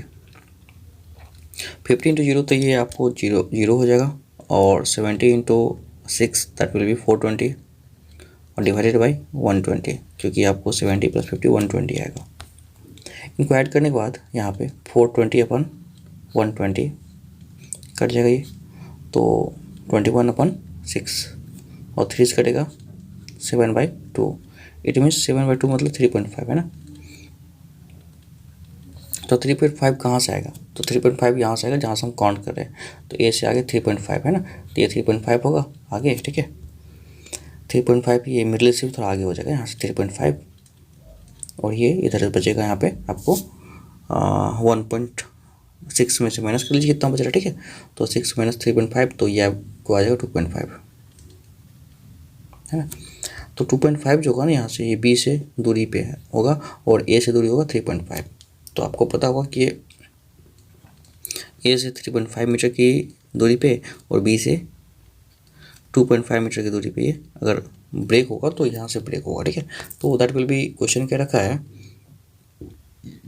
Sorry how far they it move to when they meet, तो जब ये दोनों मिलेगा तो कहाँ मतलब मैट करेगा, तो इसकी बात करें तो ए और बी की बात करें है ना यहाँ पे, तो अब ये मिलने की बात करें तो ये मिलेगा 6 मीटर्स अपार्ट है, तो इस तरीके से ए जो है 3.5 मीटर और बी जो है यहाँ पे 2 मीटर इतनी दूरी पे मिलेगा, ठीक है, इस तरीके से। अच्छा देखिए इसको जो है ना आप दूसरे तरीके से सॉल्व कर सकते हैं, कैसे, जो मेथड आपने पढ़ा है उस तरीके से भी। जैसे मान लीजिए ए और बी दो ऑब्जेक्ट है, दो आदमी है और ये खड़ा है यहाँ पे, ठीक है। तो ये मान लीजिए ए है और ये बी है और यहाँ से बीच की दूरी 6 मीटर है और ए का जो मास है 50 kg है और बी का जो मास है 70 kg है, ये आपको ध्यान रखना। और दोनों जो रोप को खींच रहा है तो इस तरीके से रोप में जो फोर्स लगेगा ना इक्वल लगेगा, दोनों का जो है फोर्सेस है ना, न्यूटन थर्ड लॉ से इक्वल अपोजिट रिएक्शन होगा। तो एफ इक्वल टू क्या होगा यहाँ पे, दोनों का फोर्स मतलब मास इंटू एक्सेलरेशन जो होगा, mass of A into acceleration of A equal to mass of B into acceleration of B, दोनों का सेम होगा, ठीक है। यहाँ पे तो हम क्या करने वाले हैं, यहाँ पे इनसे हम फोर्स निकाल लेते हैं, ठीक है, एक्सेलरेशन निकाल लेते हैं इन दोनों के क्वांटिटी से। तो A1 इक्वल टू होगा into M A equal to F. तो अगर ए की बात करें तो दैट विल बी F/m ए, ठीक है, ये पहला हो जाएगा। उसी तरीके से हम इसको अगर सॉल्व करें तो यहाँ पे आएगा आपको F equal to M B into A B. तो यहाँ पे ए बी इक्वल टू होगा F/mb, ठीक है। तो ये वैल्यू यहाँ पे दो वैल्यू आपको पता चल गया होगा यहाँ से, तो एक ये वैल्यू एक ये वैल्यू क्वेश्चन से। अब देखिए दोनों स्टार्टिंग में इनिशियली रेस्ट पे था तो यू इसका 0 होगा और इसका व्यू 0 होगा, ठीक है। मान लीजिए दोनों जो यहाँ पे x पे मिलता है, यहाँ से यहाँ की दूरी पे है ना, जब खींचे जाएगा तो ये x की दूरी पे मिलेगा, तो ये वैल्यू कितना होगा, 6 - x हो जाएगा, ये वाला वैल्यू है ना यहाँ से। तो x की दूरी पे अगर मिलेगा ना तो x हम अगर फाइंड करना चाहे तो कितना होगा, x equal to ut plus half at square. तो यू तो 0 है, half at square for A के लिए हम बात कर रहे हैं, तो यू ए के लिए 0 है, हाफ कितना हो गया, हाफ यू होगा ए। अच्छा एक्सेलरेशन जो है ए के लिए दैट इज F/m ए, ठीक है। तो F/m ए कितना है, F हो गया आपको यहाँ पे F और मास ऑफ ए हो गया आपको यहाँ पे 40 kg, सॉरी 50 kg ना, ये हो गया इंटू टी स्क्वायर, ठीक है। इसको अगर हम और सही से लिखे तो x इक्वल टू हो जाएगा यहाँ पे half into F/50 into T square, तो ये होगा पहला इक्वेशन। सिमिलरली अगर हम एक्स बी के लिए सॉल्व करें तो एक्स बी के लिए जो आएगा यहाँ पे, एक्स बी के लिए देखिए आप यहाँ से सॉल्व कर सकते थे, है ना। तो ये गया आपको यहाँ से 6 माइनस एक्स, यहाँ पे इसका जो डिस्टेंस हो गया तो ये 6 माइनस एक्स हो जाएगा यहाँ पे, ठीक है। तो एक्स से जो है यहाँ पे एक्स लिख लेते हैं और एक्स बी के लिए 6 माइनस एक्स लिख लेते हैं। ये भी होगा यू जीरो है हाफ ए टी स्क्वायर, है ना, क्योंकि यहाँ पे यू अगर जीरो है तो that will be half A T square आएगा। तो हाफ हो गया 1/2, फोर्स हो गया यहाँ पे, है ना। इसके जगह हम f/70 यूज़ करेंगे इंटू टी स्क्वायर, क्योंकि इसके लिए जो है दैट इज देखिए आप m/f/b, ये एम बी जो है f/mb, तो f की जगह हम बात करते हैं यहाँ पे 70 है और f की जगह f ही है, mb की जगह 70 है, तो f/70 आएगा यहाँ से a B acceleration of b। तो इस तरीके से यहाँ पे आएगा। अगर देखिए अब दोनों को हम क्या करते हैं, डिवाइड कर लेते हैं। तो डिवाइड करने के बाद क्या होगा, यहाँ से ये इससे ये कट जाएगा, 1/2 से 1/2 कट जाएगा, तो बच्चा क्या मेरे पास यहाँ पे x/6 minus x equal to f/50, और ये 70 ऊपर जाएगा और ये f नीचे आ जाएगा, ये 70 ऊपर चला जाएगा और f नीचे रह जाएगा इस तरीके से। तो देखिए f से f कैंसिल हो जाएगा, बच्चा यहाँ पे 70/50 0 कट जाएगा यहाँ पे। तो x/6 माइनस का x इक्वल टू हो गया 7/5, है ना। तो अब अगर क्रॉस मल्टीप्लाई करेंगे इसको, तो क्रॉस मल्टीप्लाई करने के बाद 5x इक्वल टू हो गया 30x माइनस का 30 माइनस का 7x, ठीक है। तो अब 7x इधर जाएगा तो प्लस हो जाएगा यहाँ पे ना, तो 7x इधर माइनस में इधर प्लस में 5x प्लस का 7x इक्वल टू 30। और अगर हम बात करें तो 12x कितना होगा, 12x इक्वल टू 30, तो देयरफॉर x कितना होगा 30/12,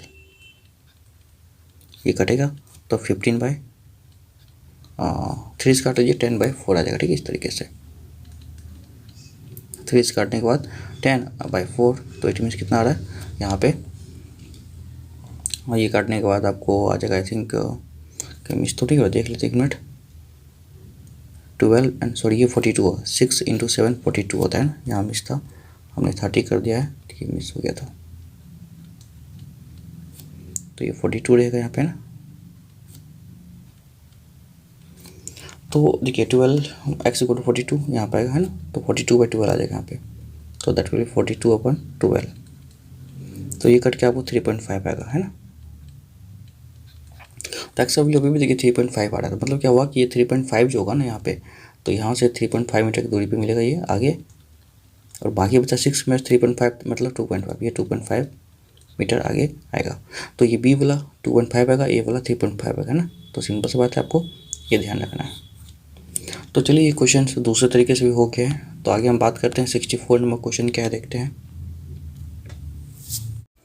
और तो क्वेश्चन दे रखा है 64 में, कैनन आफ्टर फायरिंग रिकॉल्स, अगर मान लीजिए कोई गन है उसको फायरिंग किया जाए तो वो रिकॉल करता है बैकवर्ड, क्यों, क्योंकि न्यूटन का थर्ड लॉ इस पर काम कर रहा है ना।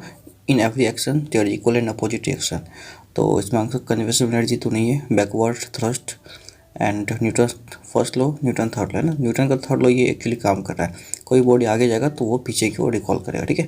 तो ये आपको ध्यान रखना है। तो that will be D the correct answer of this question. 65 में क्वेश्चन दे रखा, देखिए a man of weight W is standing on a lift which is moving upward with acceleration a, the apparent weight of the man, मतलब कहना क्या चाह रहा है क्वेश्चन में कि यहाँ पे लिफ्ट है ना, लिफ्ट में कोई आदमी है और ये आदमी लिफ्ट में बैठा हुआ है ना इस तरीके से, और लिफ्ट ऊपर की ओर जा रहा है, ठीक है, ए एक्सेलरेशन से। तो इस आदमी का अपरेंट वेट क्या होगा, तो देखिए जब भी लिफ्ट ऊपर जाता है ना, तो अगर आप किसी लिफ्ट में बैठे हैं या चढ़े हैं तो आप देखिएगा लिफ्ट ऊपर जाएगा तो आपका वेट लगेगा बढ़ गया, और अगर लिफ्ट नीचे आएगा ना तो आपका वेट लगेगा घट गया। इसका रीज़न क्या होता बता रहे हैं, जैसे मान लीजिए कार में कोई एक स्टोन है, स्टोन को यहाँ पे बांध दीजिए और कार अगर आगे चलेगा ना तो स्टोन देखिएगा पीछे चला जाएगा, है ना। इसका रीज़न क्या है कि इस पर एक फोर्स लगता है, that is called pseudo force, ठीक है। इस तरीके इस पर एक सूडो फोर्स काम करता है। तो मान लीजिए ये मैन है, मैन के लिए हम क्या करते हैं नेट फोर्स बना लेंगे आप, ठीक है, इस तरीके से। तो इसके लिए नीचे mg होगा, है ना, और जब भी ये जा रहा है, ठीक है, मैन का मान लीजिए मास m है तो नीचे mg लगेगा, है ना, इस तरीके से लिफ्ट में जब लिफ्ट रुका हुआ है और जब लिफ्ट चलने लगा ऊपर की ओर, है ना, ए एक्सेलरेशन से, तो इसमें क्या होगा, नीचे की ओर इसमें एक और फोर्स काम करेगा, दैट विल बी ma, है ना, ये सूडो फोर्स होता है। तो इस तरीके से ma हो गया, और इस पर जो है नेट रिएक्शन लगेगा, नॉर्मल रिएक्शन n, ठीक है, मान लेते हैं। तो नॉर्मल रिएक्शन जो होगा एन, ये इसका अपेरेंट वेट होगा। तो एन जो है इक्वल टू कितना हो जाएगा यहाँ पे, अगर बात करें तो एन की अगर बात करें तो एन इक्वल टू हो गया यहाँ पे M A plus M G, ये ठीक है। तो N equal to M A plus M G, that will be what, this is the resultant force और that will be the net force है ना when lift is moving upward. तो अगर बात करें यहाँ पे एम जी डब्लू हो गया है ना, डब्लू प्लस एम ए, हम एम जी को डब्लू लिखते हैं ना यहाँ पे, डब्लू प्लस एम ए, ठीक है, इस तरीके से ये हो गया डब्लू गया एम ए और ये एम जी, और यहाँ पे एम ए को हम एम ए छोड़ दिए। तो एम ए को अगर चाहे तो आप ऐसे लिख सकते हैं डब्लू के टर्म में, एम ए को लिख सकते हैं एम इंटू जी अपन जी इंटू ए, है ना। तो देखिए एम जी यहाँ पे क्या डब्लू हो जाएगा फिर से ना इस तरीके से, तो इसको लिख सकते हैं डब्लू प्लस डब्लू, ठीक है, इंटू ए बाई जी। यहाँ पे ये पूरा एम जी को हम लिख दिए डब्लू और यहाँ पे ए बाई जी बच गया। तो देखिए इन दोनों में से आप चाहे तो डब्लू कॉमन ले सकते हैं, डब्लू अगर कॉमन लेंगे ना तो यहाँ पे 1 प्लस ए बाई जी होगा, ठीक इस तरीके से। तो यहाँ पे जो नेट नॉर्मल रिएक्शन होगा W plus W into 1 plus, ठीक है, यहाँ पे A by ji, that will be the right answer. तो यहाँ पे जो नॉर्मल रिएक्शन की बात करें ना तो आंसर क्या होगा यहाँ पे, first a equal to W into 1 plus a by ji, that will be the correct answer. तो 65 की अगर आंसर की बात करें तो ये ए हो जाता है, ठीक है। तो देखिए नेक्स्ट क्वेश्चन क्या दे रखा है, तो देखिए 66 में you are marooned on a frictionless horizontal surface and can't exert any horizontal force by pushing against the surface, how can you get up। मतलब क्या रखा है यहाँ पे, देखिए एक यहाँ पे दे रखा है बॉल या फिर कोई भी, है ना, इस तरीके से यहाँ पे टेबल है, इस टेबल पे आप अगर हैं बैठे हुए और ये टेबल फ्रिक्शनलेस है तो आप इससे उतरेंगे कैसे। तो जाहिर सी बात है कि आप एक्सटर्नल कोई भी इस पर बाहर से फोर्स नहीं लगा सकते हैं, ना इस पर जंप कर सकते, जंप के लिए भी एक्सटर्नल फोर्स लगाना पड़ेगा, मतलब इस टेबल को आपको धक्का देना पड़ेगा, किधर, इस टेबल को धक्का देना पड़ेगा यहाँ से आगे की ओर, तो आप पीछे कूद पाएंगे। इस तरीके से किसी डायरेक्शन में आपको धक्का देना पड़ेगा तभी आप कूद पाएंगे। तो जंप भी नहीं कर सकते क्योंकि आपका जो लेग है ना, ये लेग स्टेशनरी नहीं, इस पर नहीं टिकेगा, ठीक है। दूसरी बात क्या यहाँ पे, by rolling your body on the surface है, तो ये अपने बॉडी को, ठीक है, सरफेस पे भी रोल नहीं कर सकते हैं। रोल करेंगे तो रोल के फ्रिक्शन से, आपको पता है रोलिंग फ्रिक्शन है ना। उसके बाद यहाँ पे दे रखा है by running on the plane, इस प्लेन पे आप रन भी नहीं कर सकते, दौड़ भी नहीं सकते इस तरीके से क्योंकि फ्रिक्शन नहीं है। तो एक ही आंसर बचता है यहाँ पे स्प्लिटिंग और स्निजिंग, क्योंकि ये सारे फोर्स बाहर से काम कर रहे हैं ना इस पर, और स्निजिंग और स्प्लिटिंग मतलब क्या, छींकना या फिर थूकना, ये आपके अंदर से काम कर रहा है ना। तो law of conservation of momentum की अगर बात करें तो आप अंदर से कोई फोर्स लगाइएगा ना तो वो रिजल्टेंट क्या होगा, बाहर की ओर अगर काम कर रहा है ना तो इंटरनल फोर्स यहाँ पे काम करेगा, ठीक है, इस तरीके से। तो स्प्लिटिंग और स्निजिंग होगा छींकने वाली काम, आप अगर छींक सकते हैं तो इस तरीके से अंदर से एक फोर्स आएगा और वो फोर्स जो है आपको बाहर की ओर उतरने में मदद कर सकता है। तो that will be the correct answer B, है ना, इसका बी करेक्ट आंसर हो जाएगा। आगे हम बात करते हैं यहाँ पे क्वेश्चन नंबर 67 में क्या, देख लीजिए यहाँ पे, a body of mass m coiled against a wall with the velocity v rebound with the same speed, change in momentum क्या होगा इसका। देखिए मान लीजिए एक वॉल है यहाँ पे दे रखा, तो वॉल में से m मास का बॉडी है, इसका वेलोसिटी v है, टकराया तो मान लीजिए इधर गया और ये टकरा के फिर रिटर्न हुआ यहाँ से m भी, ठीक है। तो m भी इधर से गया और इधर रिटर्न हो गया, तो ये मान लीजिए ये पॉजिटिव है, ये नेगेटिव है, हम मान लेते हैं, या फिर कुछ भी मान लीजिए, कोई दिक्कत नहीं है यहाँ पे। तो चेंज इन मोमेंटम कितना होगा, फाइनल माइनस इनिशियल, तो फाइनल कितना है यहाँ पे माइनस का m भी, और इनिशियल क्या होगा माइनस का m भी, ये होता है ना। तो कितना हो गया आपको 2 टाइम माइनस का 2 टाइम m भी, है ना। तो ये हो गया आपको change in momentum, that will be 2 time m भी, C is the correct answer of this question, ठीक है। आगे क्वेश्चन की हम बात करें यहाँ पे ना, तो नेक्स्ट क्वेश्चन दे रखा 68 में क्या है, देखिए।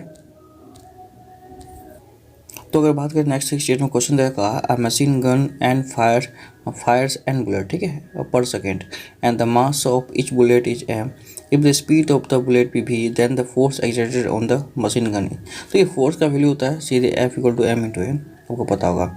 और यहाँ पे m की बात करें तो m कितना है, यहाँ पे मास यहाँ पे दे रखा है m है, ठीक है। और एक्सेलरेशन कितना है, एक्सेलरेशन होता है v minus u, v minus u अपन t, है ना।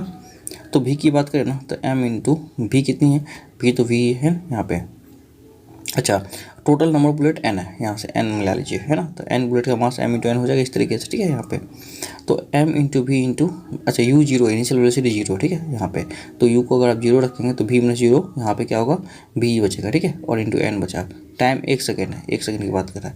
तो फोर्स इक्वल कितना हो गया, m v n, that will be m v n, that will be force. तो इसका जो है B is the correct answer.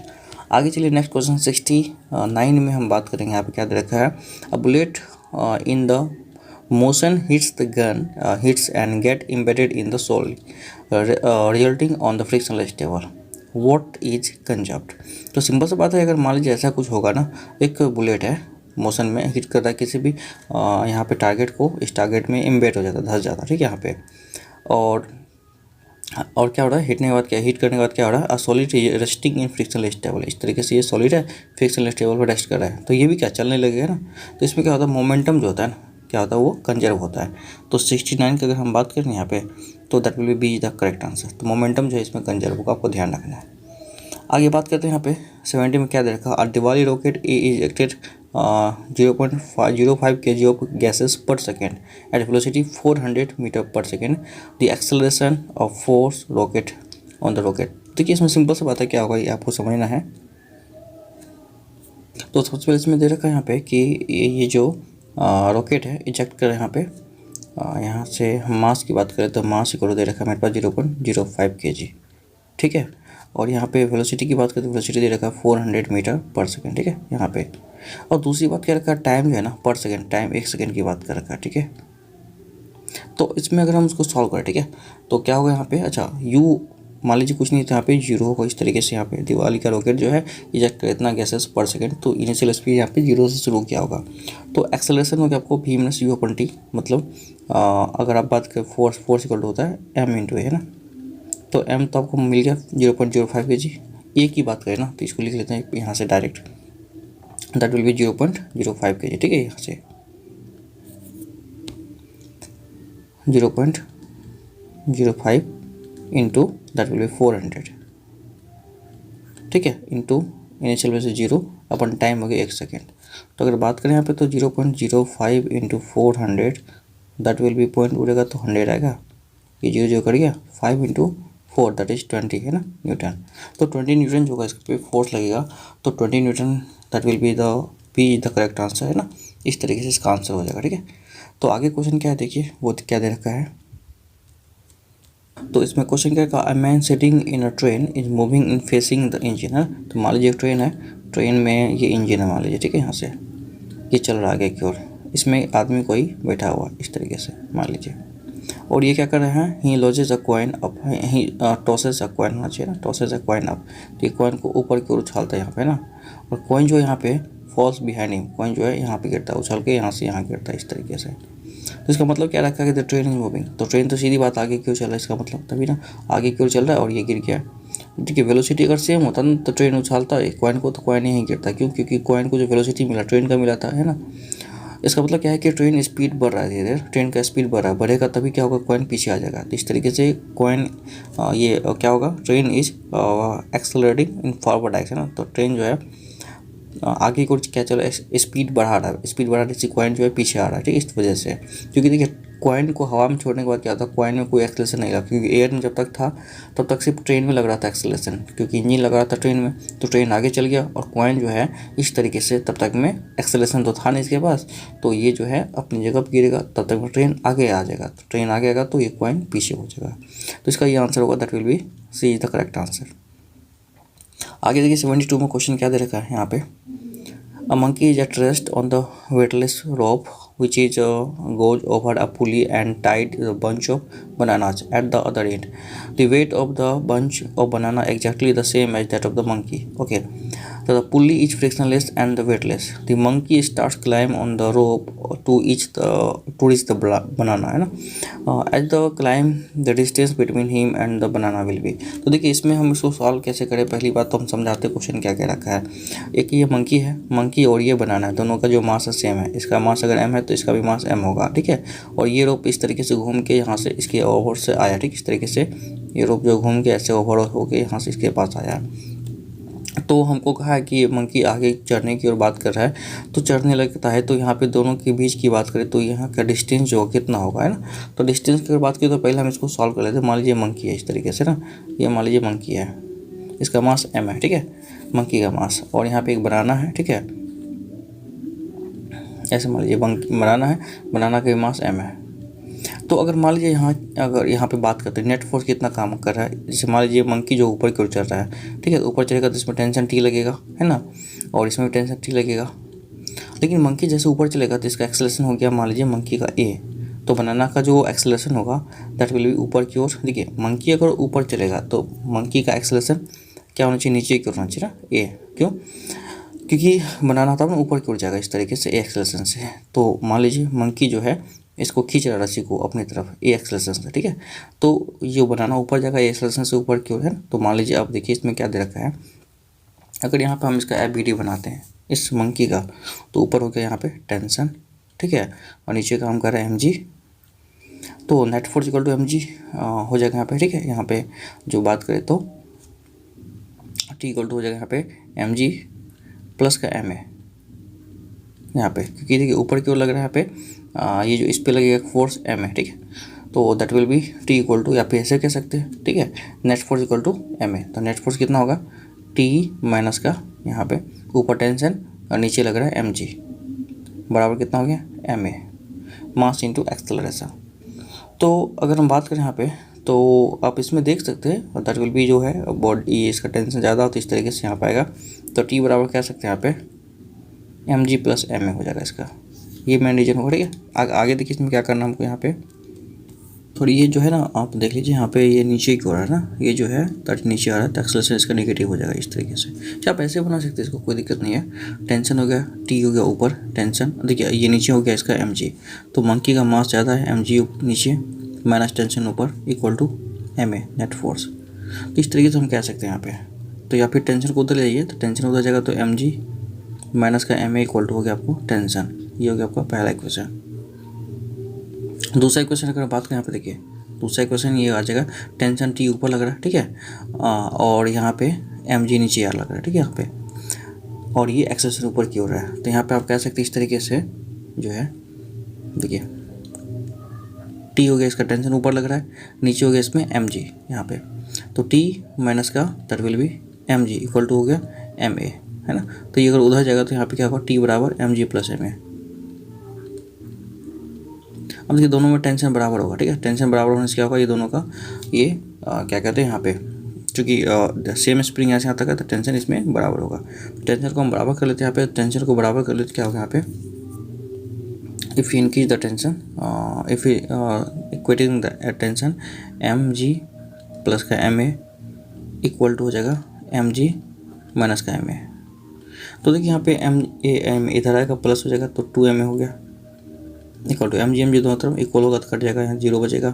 तो a बराबर क्या होगा, 0/2 है,